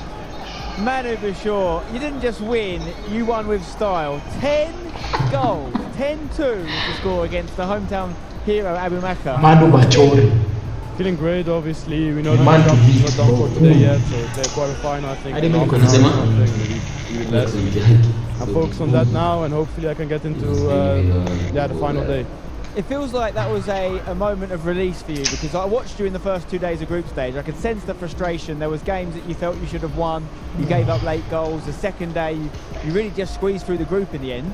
But when it matters, you've turned it on. Is the knockout football where you come alive? Is it the second legs? What is it? Well, to be honest, like normally in group stage when I'm through, I don't think much of it, but in this group it was like so tense because we had like maybe 5 or 6 potential winners of the tournament in the same group. So yeah, it made it very hard, and obviously with the tough day 1 where I should be maybe on 9 points after 3 games, and I'm on 5 and end the day with 6. So that didn't feel great, and then starting day 2 with 2 losses to still recover and get 7 points in the next 3 was a big relief for me and gave me a big confidence boost for this knockout stage. And yeah, hopefully I can show my level one more time today, and I'll see you hopefully tomorrow then. You go up against RVP legend in the next round. He was the 3rd top goal scorer across all the group. Previous team you were the 2nd top goal scorer. Should we expect fireworks in that game? Yeah, RVP was last year, up until last year, Team Gullit, so we know him obviously. He's a good guy, and of course he always had that attacking talent, which is sometimes at moments unstoppable. I expect a lot of goals, but you never know in these kind of games because a lot of nerves as well. So I'll just play my game and he'll play his game, and we'll see who wins. Good luck to you, my friend. Very impressive. 10 goals is insane, and RVP's no stranger to scoring goals, so I would expect lots of goals in that game. Manu Bashaw obviously part of Team Gullit. His teammate Emre Yilmaz was defeated in the last round. Perhaps a surprise, I would say. The man that beat him, we're going to talk to now, is Mark 11. I don't know if Mark realises this fact, but I'm going to tell him now. Mark, do you know if that round you're the only player that went through Group D? It shows you how strong Group D was, but it also shows you that you can hang with that sort of company. Yeah, look, to be honest, I nearly pulled off the biggest strike in history of esports, so I'm happy I started the game off well, and I definitely made it pretty good. It was the roller coaster. Quite convincing, looking like it was a done deal. Then Emre started to come back. Then you finished the job. What was going through your brain in those moments? Look, I knew he's the best attacker in the world going into this game. I knew I could attack him because his attending's not that good, but from what I played, I attacked very well. And then I went the back, 5 to the back. I went 5 to the back the first half of the second leg, conceded like 3 goals straight away. And then from there my head was gone, to be honest. I had 1 shot and I scored 3, and then that won me the game. So we talk a lot about your region, number 1 in the region, etc. But let's forget regions for now. This is the World Cup, right? You qualified for all 3 events. You've got out the groups in all 3 events. You're now through to the quarterfinals. Where do you see yourself in the conversation globally? I've always seen myself as a great player. I just have to always that potential. I sometimes don't know able to reach it, but this year I've definitely reached it. I've qualified all 3 lanes and now top 8. Already being here top 8 is really insane for me. Taxa stands in your way to make top 8 into a top 4. Do you know anything about the Italian? Have you got a plan for him yet? I think I've played about 50 times in friendlies, so I think I know these blue balls a lot. Best of luck. Keep up the good work. Mark 11, a man always has a smile on his face. Scores lots of goals, and that's sure to be another great game. On Taxa versus Mark 11 in the quarter-finals. Back to you guys. Yeah, thanks, Ben.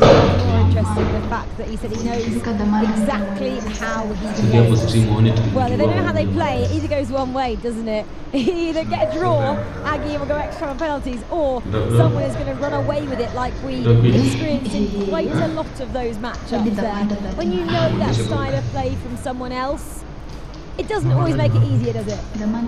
No, it's going to be a mind game, but I also think the nerve of the game and the stage of the competition will make this one game pretty unique compared to their practicing games. You can't take too much with that, and I mean, wow, I'm still blown away by the round we just had. It had everything, and yeah, just absolutely stunned by the amount of goals, the almost comebacks, etc. Mike, Aggie, I'm going to get you to do a bit of math as well now. How many goals do you think we had in the first round of 16? The first round of 16 ones, and then second? How many do you think I was going to give you a total. No. Can I Go just on give you then, a yeah, total? Lakini angeingia. Angetoka kwa mfungo hiyo nini? Unajua Basa shida ya tunaweza what's the change in formula group stage yote mlileta tunaomba. So Close. ni wenyewe wanapata tu na matatu iko constant. Ndio. Higher still. 68, one shy of the record Alipatana na yesterday Jiwe in Group C. Ona kutoka 68 Kasarani hadi goals. kwetu. We always think these are going to be cagey affairs when we get to knockouts. In elimination FIFA, they are cagey affairs. This almost never happens. Yes, The fact that we saw 10 goals. 10 goals for Yilmaz. Oh. What are we watching? Unbelievable. This is not FIFA 19. That's the last time that I can remember goals flying in like this. Na Umba X But then ni the Yilmaz matchup was incredible. The fact that we really thought the comeback was on for Yilmaz there when he was 5-1 down. Have you ever seen anything like that either? No, and I haven't either. And I mean, also just the fact that he comes back and then for Mark to actually respond to that, I would be like, I would know how to react if it was me who bottled the fire. I mean, nimeona message ya police for something. Yeye ndio kututaga.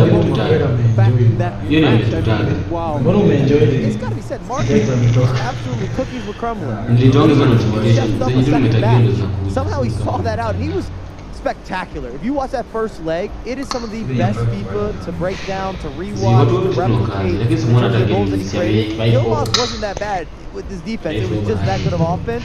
But the fact that he battled all the way back, you thought, oh, surely Yilmaz is going to see this out. He's going to be able to do this. He's going to complete the non-completable. We didn't think it was possible, but shout out to Mark. Can I just quickly ask one more question, actually, on Denver as well? Team Footwear's here. You see that? I just want a word on... He turned behind him. He said, what do I think? David said, I don't know. But watch that back. I never seen coaching like that. I get a screenshot.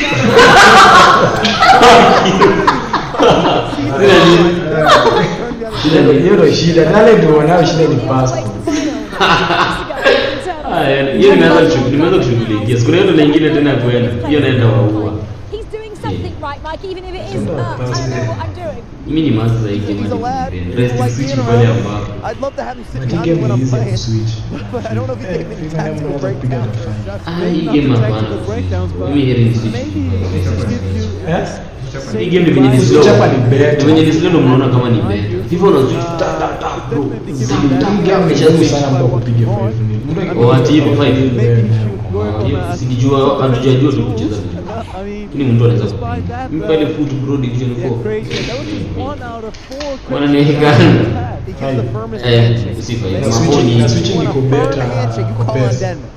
If you're relaxed though, we always say play the best FIFA going, and Mark clearly did that. He got 6 goals there in that round of 16. But we're talking about 68 were scored. Alex is going to talk us through a few of them. Alex, am I going to sit back, relax and watch 68 here on the telestrator? I'm definitely not going to bring you 68 goals because we need a lot of FIFA still left to be played. But Mark Levin and Denman, whatever's working for them, it is doing a job. Let's jump into Mark 11 up against Emre Yilmaz. He scored so many goals against the E-Champions League winner. Look at the drive from Hakimi here. Identifying that there is so much space for him to move into. So it's about, can we take the opponent on and get into that byline position? Lovely little bit of a shimmy with that left stick dribbling and then going all the way into that byline position. This little movement from Mark is next level. We see it so many times, that pass off across comes into this area. This is what everyone is wary of. So ever so slightly moving into that position to cover that.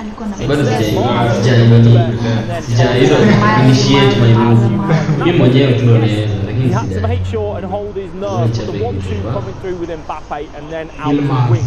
I'm going to talk to you about change of tempo here. What do I mean by that? It's about if we can get into this area on the edge of the 18-yard box, can we look for first-time passes? Can we be quick and direct? R9 linking up with Pogba, the 1-2 and then the green time finish. Confidence through from Mark. And it's not just confidence on Mark's end, it's also Anders Berggang saying, I have sent Ruud Gullit on a run. how can I get Ruud Gullit to go and drive into the space? He has got the whole half to work with. And it's about saying, can I get the opponent's defender to be aggressive? Can they step up in that department? And well, Di Fernandez decides to do that. The lovely little bit of left stick dribbling to evade that challenge, playing the pass through to Gullit, and then what have we got? Of course, it's Anders Bergeron. It is the green time across the face of goal. PH Zin, another player that scored goals in the group stage. Tex nearly coming back into that comeback in the knockout of the round of 16. Again, change of tempo. You notice that first one pass, and then just being direct with it. Don't hesitate. Let's get the ball out of our feet and let's get that strike away. A fantastic finish from Pele. And yes, there was more goals from the man from Brazil. PH Zin laying that one off, first time into Bellingham. Let's give credit, because as that ball comes across there, yes, he has two options. He can go up, he can go down. This is so difficult now for Tex. It's a complete gamble. Does he go left, does he go right? It's a 50-50. When you can get into these positions, out from the wing, reversing it back into the middle here, you give yourself the freedom and that space. And then yes, the goalkeeper movement, Bellingham laying it back off Musiala there. And obviously, the man that pushed Abomaka, Manu, how did he do it? One more time for you, change of tempo, being quick, laying the ball back, and then let's go, let's bang, let's try and flip that switch to catch the opponent off. Lovely little bit of footwork, and then into R9, and the low driven is one of the best ways to finish inside that 18-yard box. If the defender's in the way, let's take out that by getting into goal. Rachel, so excited for these remaining quarterfinals. Let's see what the action goals, but who knows, strange things have happened there. Obviously, Alex is just showing us again through the amazing matchup between Abomaka and Manu Bashir there. 10-2, remember that one finished. We've already chatted a little bit about that one. Mike saying, once again, how many goals did Manu score, Mike? 10. 10! 10. 10. 10. Just so you remember, 10. Double figures. Doesn't happen. Doesn't happen. Okay. That's what I'm really so excited about it. I want, though, to just say how well I feel Di Fernandez played. Well, it doesn't happen. Representing Diogo Jota. Yeah, if you go to 10. And he took it all the way to arguably one of the best players we are currently witnessing in this game. That's not arguably. Who's the best player? 10 goals. I think you could argue that he deserved to take that game to extra time. He wasn't getting the chances. There's some fantastic moments of goal movement from Anderson that put him into a position in order to kind of see out that matchup. I mean, definitely in that second leg as well, we felt like Di Fernandez has really been in control. I don't know what the possession was, but I feel like he had quite a lot of it. Yeah, I think he was really well prepared coming into the match against Anderson. He had a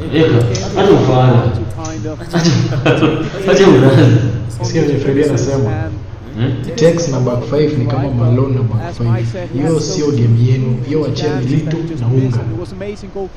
Hata mimi si mtu wa kukaza, mimi si master quarter au wanaongea. Hata Tex ana win na hiyo back 5, si ati hata win, but ile game inataka ile game yenye nyote mnafaa mfunge. Si kama wewe unafungwa na wewe uitumiani unaweka kwa tona. Hiyo makes sense hata tunasema. Nikapia mapera tende yake kwa tona. Itamfanyikia hivyo tuseme atafunga. George trainia. Hata mimi sema so siri ni kutrainia. Pia siko najua. The game of hypotheticals and what coulda, shoulda, maybe could have been, whatever it might be. But for Tex, the reality is he got off to too poor of a start. He didn't have enough time, ran enough time to make that comeback. And I think you have to give so much credit to PH Zin. He brought it to him. You saw the celebration at the end. That's a massive result. And again, up to this point, competitive history, 10-0 for Tex versus Brazilians. Well, now 10-1. Do you think Tex gave too much respect to PH Zin there when he was speaking to Spencer? I said, oh, maybe that was just Tex trying to play himself down, but maybe he truly believed PH Zin was the top 3 players in the world, and he believed that, and that kind of got the better of him. No, I just feel like when you're coming into these knockout stages, and I think it's a general theme of the first round here today, that you can't get down with 3 or 4 goals in the first leg. Just not going to work, where you have to work so hard, you have to dig so deep in order to get back, that you lose that extra kind of energy that you need in order to win these cagey games. So that's the ground rule, and if you can't keep that rule, then you're going out of the competition at this level. Yeah, exactly. A lot of players, of course, have exited the competition already today, and we know, don't we, how tough it is to be a professional sports player, and arguably it's even more difficult as well to be an individual esports player, as we're about to find out. FIFA can be a strange game sometimes. Sometimes you do everything almost 99% correct, but you don't score.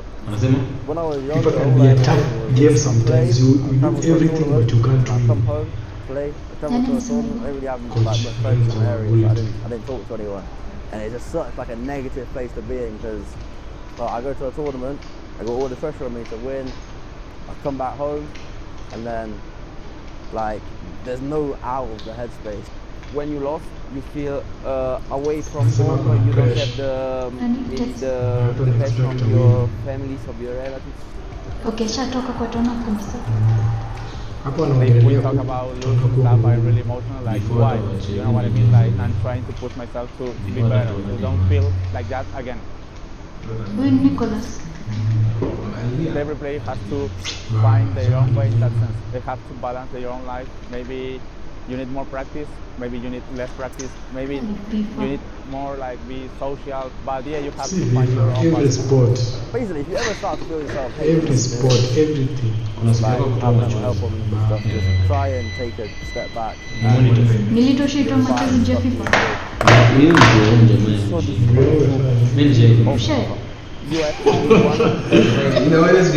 Iya shai. Oh shai dia. Ulilia. Ulilia bila watu. Ilikuwa imeliua bana. Nilikuwa. Bana. Kwanza ile msiku wa form, alafu ndo nanye niko home piga mabusiness. Mimi hapo mtu aliniona, lakini ile siku ilikuwa mmoja nilitoka katika nikatembea. Mmoja nilitoka nikatembea nikaenda kwa barabara huko nje. Nienda hii kitembea nikaenda hapo karudi. Hapo mtu alijua. Kwa hiyo ni bovu. Ilikuwa ni 3-0 bro. Oh, ile bado. Mwanzo France. Mimi nilishinda nashangaa unaenda na mitoa. Siko ni serious kama ni. Yeye TM bana, mimi naikanga depth ya 60 bana, acha siasa. Mimi natumia kwa Joined now by Mike Jiwe. We want to talk to them about it. Obviously,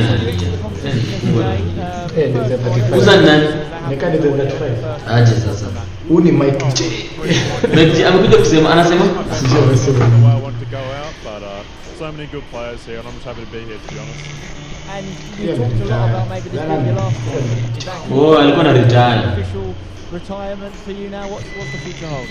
Yeah, no, I'm definitely done. I've got too many other things going on, but definitely looking for like work still in the FIFA industry, maybe in a different sort of capacity, maybe coaching or just somewhere behind the scenes. But definitely the time to be playing or have the time to play not to be that top level anymore. One of the reasons you don't have that time is because you're a university student, you've got a lot of things going on, you play football as well, I know that. Anachezanga ball na bado yuko playing university. Other commitments.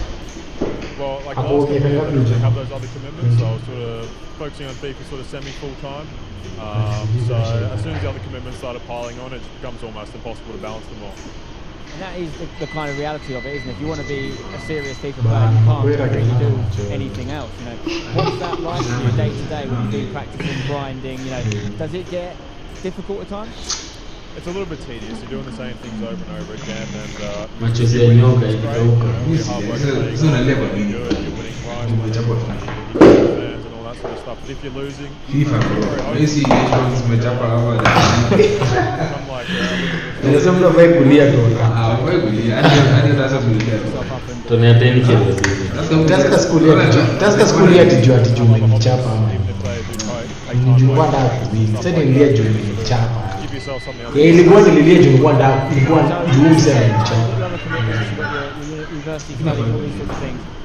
Could there be a world where you come back one day and things maybe... Umelialia. Baba kumelia. Umelia Taska pia. Tunaweza yawa msikie ukisema. But yeye alikuwa nishakuwa namba 2. Hapo there's as you know ni tears of joy. But yeye ilikuwa Ilikuwa tears of joy, sikuwa na mimi. Wako chini ba. Unalia aje mara mbili. Ya ilikuwa yangu nimeanza, yangu hiyo ni ya kwanza. Najua nitalia siku. ya Kajuma, weti. We don't have to get in competition, coach is a big part of the scene. Right, I'm going to bring in another man who's been in the FIFA scene, say longer than anyone else here. It's competitive player. It's called Stokes.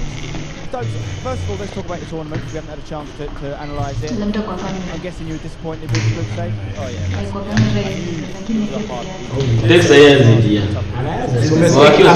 Amesema hapo like what expecting a win. Akiwa sio lazima atalia. Kumbe vitu tunapitiana na watu. Vitu tunapitiana na watu jamaa upitia. Your expectation. Na sasa kwa shamba stanga si Mungu 2% mtanilipia pesa. Mtu ndeni. Tunaongelea mambo ya kulia ni nini? Stokes anaongea nini anauza na balance. I would be a lot more mentally like destroyed right now. Hapo mnalia TV. No one. Leo nalia nini vipi? Hiyo ni mambo yako. Someone who's obviously mtu ambaye kulia. And he's you're passionate. He's taking a step back from the scene. There'll be people watching this at home. They'll be playing. Stokes pia aache FIFA kuwa coach. And looking at someone like yourself and thinking, how can I get that sort of longevity? What is the secret to staying motivated, to staying good at a game that changes every year? Yeah, I guess it's all just about your personal drive, what motivates you. I think if you are purely motivated or being the best every single year, you've got to find other ways to put yourself like in your game or that kind of thing. I think that's really important to keep yourself like wanting to learn more, wanting to be better, and every year it kind of like you can just repeat the process. I think what's so incredible about you, Stokes, is the length of time you play FIFA on. It's not even just a case of the game changing a little bit. We're talking about the pre-Ultimate Team era. We're talking about obviously winning one of the first playoffs. You weren't necessarily the favourite to do that. You surprised some people. Even then you were one of the early states. What, 4 years ago? And now obviously you've made it to the World Cup again. It's such a different game from when you started playing. How have you managed that? I think foundations always remain similar, but obviously that every single year there's a meta, there's changes, there's patches, there's so many things. I guess the most important thing is just to always be willing to learn, like always be willing to like try new things, and then you can keep kind of like reinventing yourself a little bit. Well, listen, we love hearing from you. Thank you very much. We look forward to seeing you again. Stokes is another person in this scene that a lot of people can learn from, and I think that piece we watched earlier, along with these two guys' examples, can show you that there's a lot of different ways to be a FIFA pro, but one thing you need is commitment, and you need to be good at the game. He's pretty good. Mike's pretty good. Everyone here is very good. The best guys are still to come. We're going to find a winner over the next day. Yeah, we are for sure, and obviously it was great, wasn't it, to hear from Mike there and Stokes, who are, I guess, are at the end of their careers, or especially Mike, he's leaving the game now, just about how they cope, and maybe now, because they've been in this world for some time, they've learned a few coping mechanisms there. Obviously that VT was quite profound, and a couple of the players, Oberon, Tex and Nicholas, talking about some of the struggles they feel, and actually you saw Edgar there, a psychologist, used to be a psychologist for Team Guilds. I think he's gone separate ways now as a freelancer. Aggie, I wanted to come to you though about that. Did you ever have any struggles in terms of the mental side of the games, because it is quite isolating? Alex said the average age of the players now are 20. They're travelling the world on their own. Yeah, I had many upsides but also downsides. I mean, it's a tough game, and if you want to be at the very top, you have to do a lot of commitments, and you have to prioritize, and there'll always be things you miss out on, and there'll always be social things that you can't do if you want to be the best, and that's why it matters so much to these players. And the line between failure and success is so tiny.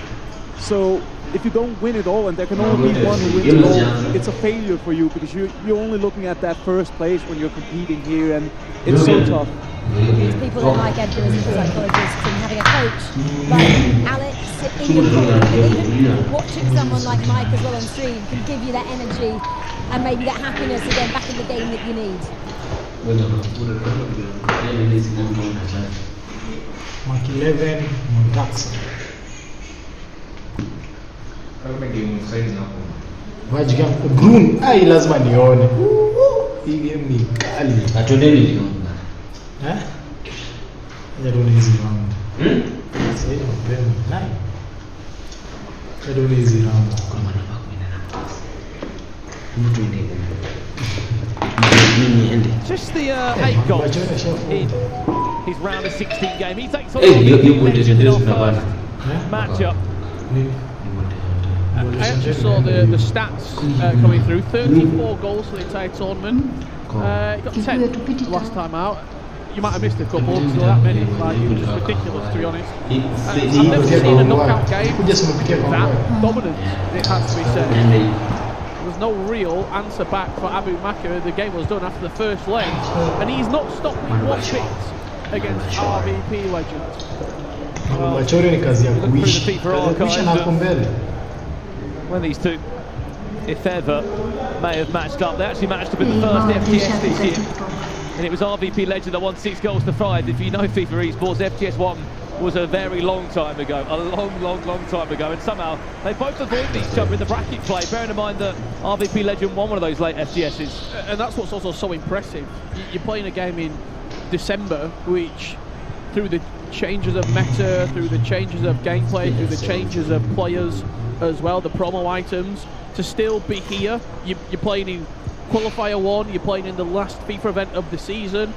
That is so mightily impressive, it has to be said. Could be another chance here for Manu. Well, after a sticky day in the groups for Manu Bashir, he's showing his class. Keep in mind, he was the only player to beat Anders Vergang. And there's not many of those players this year on FIFA 23 that's been able to beat him. Pele defends that one well. Could be a second shine. Free kick on the edge. There's a leave this game for a split second because Stingray PH in. If you just saw what PH in did, he knocked out Tex from a FIFA World Cup. Stingray looking to restore some of that UK pride again. What a game it was for PH in. Goal actually good defending from the goalkeeper, cleaning up.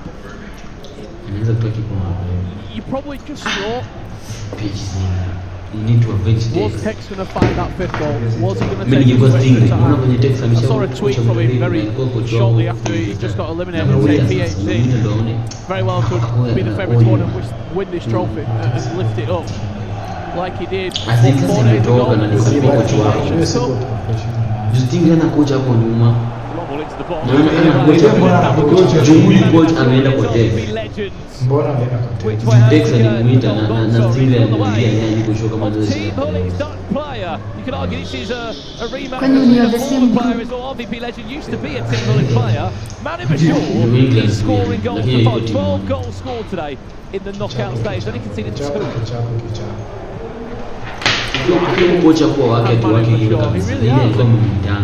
He's always sort of been not necessarily the forgotten player at Team Hully in the Netherlands, and even in that Dutch team last week, he was that 3rd player for a lot of time. This is now time for him to make his own name, to make his own legacy. If you just look at his achievements as well, Richard, the last 2 years, he was top 8 in an eworlcup, and this is the game of all games, Oprah against Anders Vergang. This is the one we'll be trying to keep an eye on throughout the whole way through. This is a bit of a grudge match, you could argue. If you're a FIFA Esports fan, you remember when these two matched up in the Champions League on 2 different occasions, and things got a little bit fiery between these two. It was Anders Vergang that had the last laugh in extra time in Istanbul. 120th minute winner to win the matchup. 6-5 in extra time. Yeah, there was some remarks, shall we say, being thrown out between the two. Mainly Anders towards Obrun, but he wants to silence Anders Vergang does Obrun, and he's one of those players that's done it this season. Here's a chance, Anders Vergang looking to find his way past the Italian. There's no step on, but the keeper's panicking. He gets 2 hands on it eventually. I was speaking to the MC guys behind Hollywood and Mateo, just saying this is the match to be ready. we wanted this match. When we saw it could maybe happen in the bracket, we wanted the rematch. And he also said, when you play against a player like Anders Vergang's bully, you play like every possession in the last. You have to up your game. And I mean, look, this is so wide open. So wide open. A few of the favourites being knocked out. Emre Yilmaz's Tex. Both no longer in the tournament. It's a pretty wide open field, especially if Oberyn was to knock out Anders Vergang, a man who is, oh my God, playing the field better than anyone at this juncture. It's Manu Bashar. He's 3-0 up inside, what, 40 minutes? Oh my God. Unbelievable scene. Manu Bashar. You would not think he's playing a match worth $75,000. But he's go one step further than he went last year, where he fell to Nicholas in the top 8. What a player. I mean, it's been quite some time since there was a 3 World Cup winner. The last one was at Smith many years ago. Manu Bashar could maybe be that man this time round. Over we go here. Mark 11.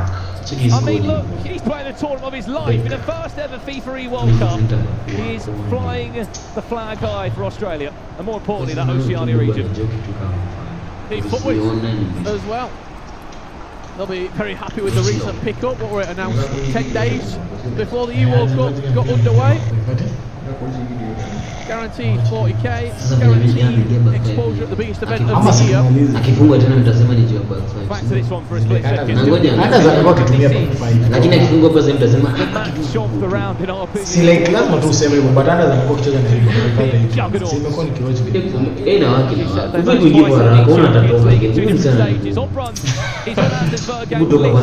Of the only people that have actually been able to beat him. There's been another goal over here, surely not managed yet. Jamaa ameachilia nini? Fuck. Si atulie. Atulie. Hapa ni momento imeshika kwa hivyo. Kick around. Anashika phone tu. Hapana. Nitamuuliza momento. Ukitulia kama kilezi akambakie. A semi-final tie.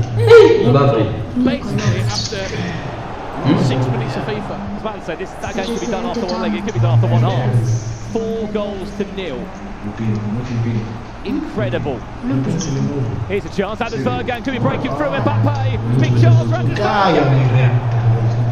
Is it saved or did it just go wide? It went wide.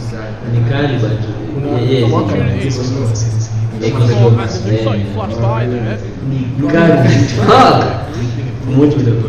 The stat I wanted to say, as we said, at LAN this year, Anders Vergang has lost 3 matches of FIFA. One of those was to Manu Bashar in the World Cup. One was in the Champions League against Emre Yilmaz in that tournament. And the other one is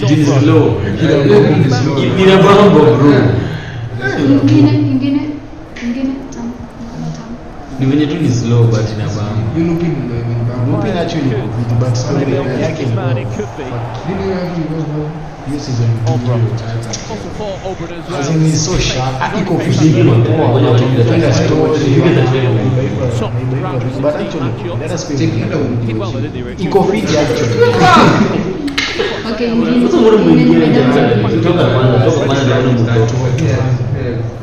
against a young, fiery FIFA player. Mimi na watch Vikings. In Berkey Lion. Hello, big chance. Nikwambia matruzi za Mungu kwa sababu hizo matruzi na wanga understand na kuna high depth. Na huko ndo unajua kumpiga. Watu wengi hawajui hata Kachia. Kwanza Kachia ndo master kumpiga. Ndio ilianzisha nika depth. Behind it was all down to Oberyn. Do you have the combination? Yeah. When the keeper is on rushing. The answer yes. Manu Bashar 6 minutes into the second. Eh, Bachori naye anaua. What are they feeding these players in Team Mullet? 5-0. He leads. Update as well with the other matches. I know there's a lot of people asking about Stingray. That's 0-0 against PH.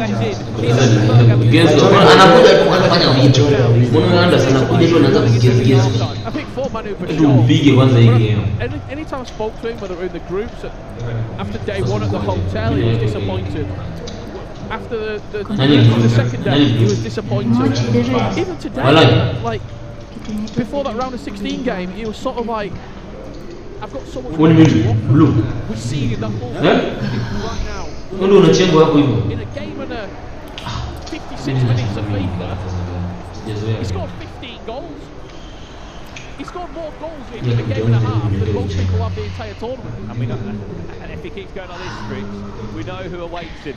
Oberon or the Anders matchup is a semi-final as we're keeping you on track. Semi-finals and finals happen tomorrow. Quarter-final last round day 3. Symphony World Cup, the biggest FIFA tournament in the world. $1 million prize pool. Mark looking for a second and able to find a way through there. I mean, look, Mark in the top 4. Unbelievable seat. Again, Montaxa cannot ride this match. Terrible group day yesterday. He knocked out Johnny, who was the most convincing attacking player in the World Cup. And again, he left it in a real sort of tough situation against Johnny. 1-0, Mark 11 leading against Montaxa. PHZ's already knocked out Englishman in this. But he's struggling against Stingray. Unapenda Sting goal, 1 goal to the goal. And I know we've got a lot of focus on our feature matchup on run against Bergan, but we've got to talk about Stingray. Hata hiyo sasa inaonyesha yeye ni mkali tena. Ututotomia tu. Benitez ampiga bomu mingi basi. Lakini amerudisha. Ndio mwenye kupiga bomu mingi afu mimi nimpige mkali kushinda. Si tu kukushinda, unaona mtu kupiga 2-1 hivi afu mimi nimpige, hiyo inaonyesha kitu. Najua kitu nasema but mtu anakudominate bro. Na mimi nampiga rais huyo naye. Hata iko 1 hivi. Texas dominate. Amedominate your first player. Lakini hapo anaonekana. Wewe ni Mhindi oh. Nani?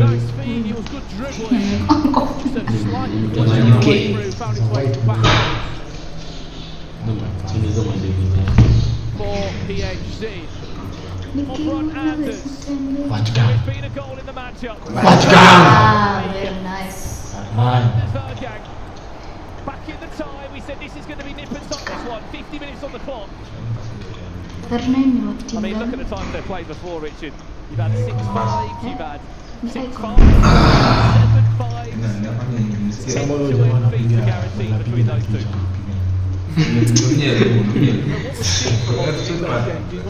Wachana nayo. Wewe kwa nini unakimbia nini? Kwani bali ni yako? A lot of the time when a player matches him up, Anders just will score 4 or 5 to no one.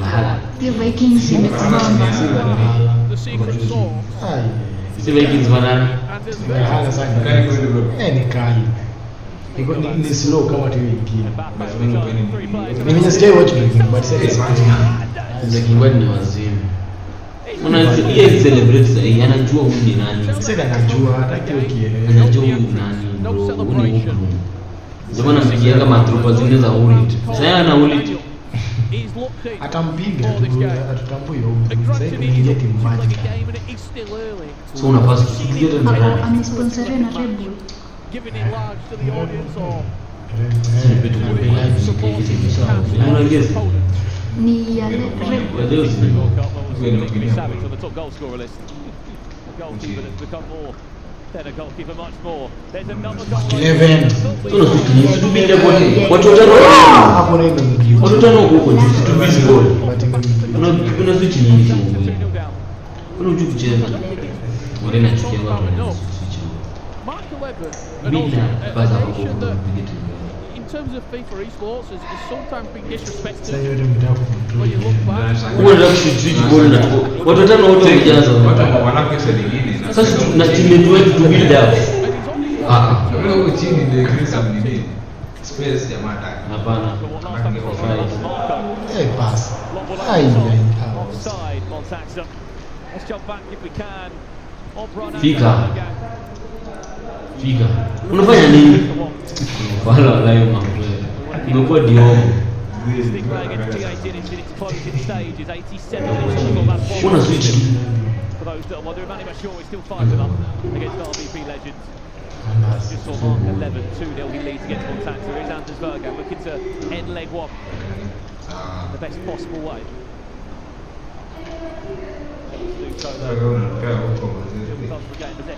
From 2002. Kwa hivyo ako 20. 21. Oh yeah. Think about it, it's scary, what? Sasa ndo anapata time 21. All the players. I mean, Stingray. In that game against BAZ, obviously for Anders, there's the chat about great season, where's he going for the debate, and for me, I don't think he's in there yet, simply because it's a one-season. Over a period of time, if he goes and does it again next year, then he probably goes to the top of the list. But as a singular FIFA season, he is right up there with probably Tex in FIFA 19. Next one, you go to play alone. Succession. You could pick your successive passes. You told them you need to defend. Who would you defend? Obrot tried it 2-1 against Anders Berger.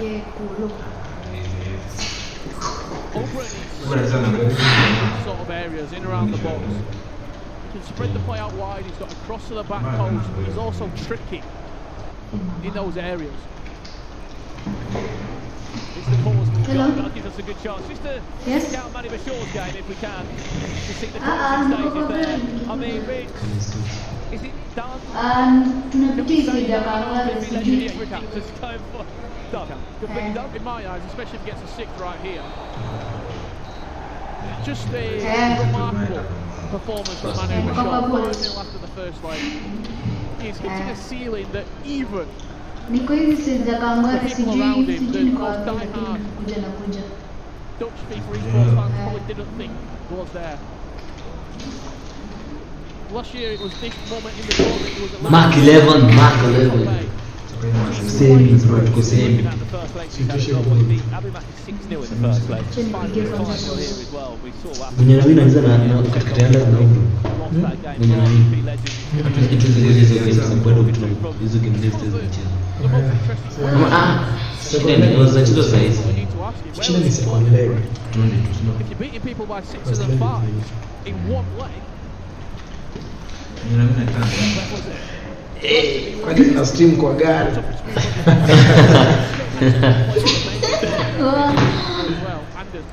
Nipozo nasema msupa hapa kidogo anadanganya mbaya. Mama yake labda anaweza kuwa kwa sababu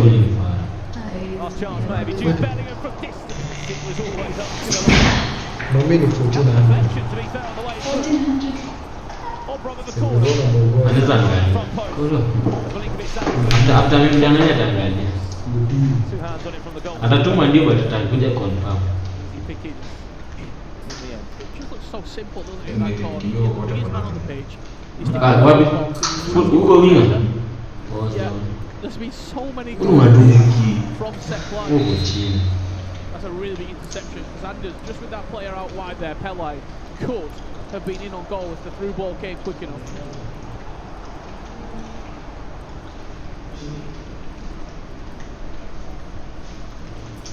You mentioned Team Exceed, we're talking about every possession being played as it is if you're last. I wouldn't be surprised if you play from last attack here, Holbrook. Still 7 minutes left to play.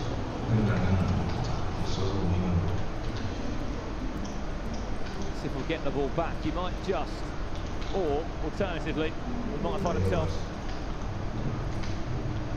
3-1 down against Anders Berger. Last 5 minutes here. Mark 11 against Monk in the 18th minute. Let's close out this one first.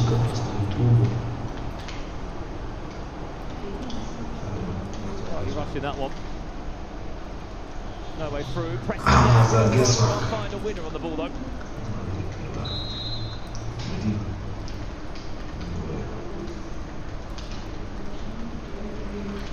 Last chance of the game. Instead, Anders will hold out for it. What a moment for him to lead. 2-goal advantage at the halfway point. As we said, expect an end-to-end tie. Anders Berger looking for a third. Finds R9. Referee plays on for a potential foul there. Alphonso Davies down the byline. Ball roll back inside. That should give the possession back. One more attack maybe will be played. Ball just keeps finding the way back to an RB Leipzig shirt. So Davey still, we've played 4 minutes of added time now. We'll give him a free kick as well. The ref just don't want this game to finish. Any height in the box. Played short. Oh, just keeps going back to Anders. There you go, job done. Right, that game's done. Have a breather, halfway point, Anders Bergen leads 2-1. Let's jump over to this one. This is second leg now, PH in Stingray. Winner of this will play the winner of Mark 11 or Taxa. Have to remember, PH when he qualified for his first eworlcup, it didn't actually happen back in 2021. This is huge for him. One of PhD, Stingray, Montaxa or Mark 11 is going to be in a final of an eworlcup. That is ridiculous. Think over the top, PH in, still PH in! Oh! Where did the ball go? Off target, that's where. What on earth happened there? Press is relentless from PH in. He looks for a 2-1 lead. Musiala. Bellingham and Mbappe. The reverse elastic was classy, but the tackle was better from Stingray. And the press was really, really impactful there. He won the ball high up the pitch, turned over possession, and I was potentially surprised he didn't ask for the free kick on the edge of the box. The ref gave him 22, 23 yards out, I would say. Stingray trying to find a breather at the moment. #1 ranked player in South America this season, PH represents the #1 nation. Recent E-Nations Cup back-to-back winners. He was the man that played in both of those teams. He's another man that's transcended out of South America and into the global sphere, shall we say, of FIFA Esports. People think of him so highly and rate him so well. One ball forward. Stingray and Mbappe will try and find R9. It's a short-lived attack.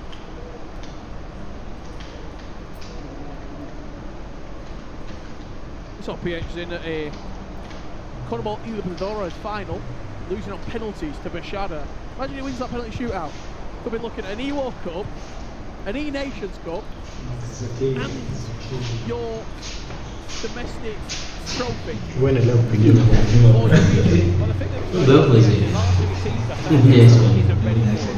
Yes. 0-2 last season, if you remember rightly. And we're all a little bit like, okay, well, where are we situated? The next year, this year... Non volevi che mi una mangia Masters earlier on. Lui si diceva che doveva figli fa posto. He was actually standing for up before he played Tex early today, so they actually matched in Atlanta for the Champions Cup. He was only 16 years of age, PA's in, and as you know what happened there, Tex would have won the whole tournament.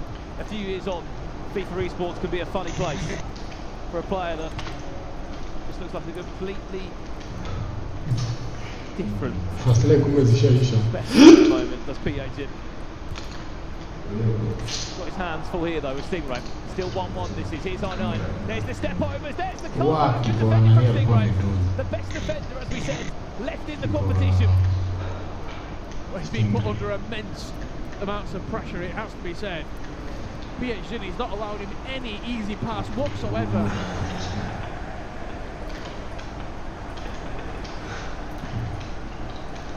Love to see the possession stats at the moment.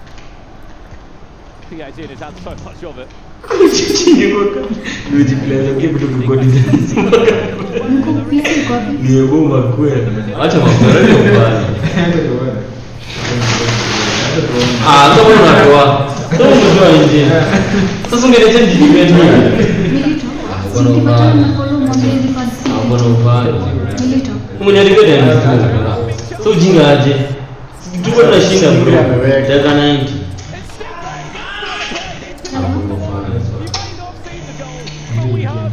After just talking.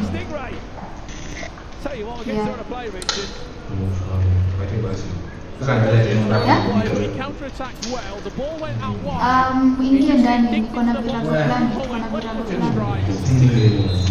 Doesn't need much of it. Well, there was a goal on some Shaw's man. Remember the man Shaw was for RVP legend, or has he started potentially a comeback? So ukipatana kulumu mbezi basi. Trail has started to be pegged out. shall we say, Rangi. for RBP led. Anafanya zile mbili roho bado. Anafanya Goal still needed. It's a mountain to climb. As we join it live now. 80 minutes on the clock. Goal score. Yo guys, stream mpaka maandamano wiki Sato Champions. Against Montax is back on the way there. Let's quickly check it over there. Let's see how the Aussies getting on. Niko sawa, itafika. Still leads by 2 goals to 0. Champions. Seems like this semi-final spot. And you look around and go, Team Fulham, what a season. As it stands, semi-final against Stingray. It's not okay.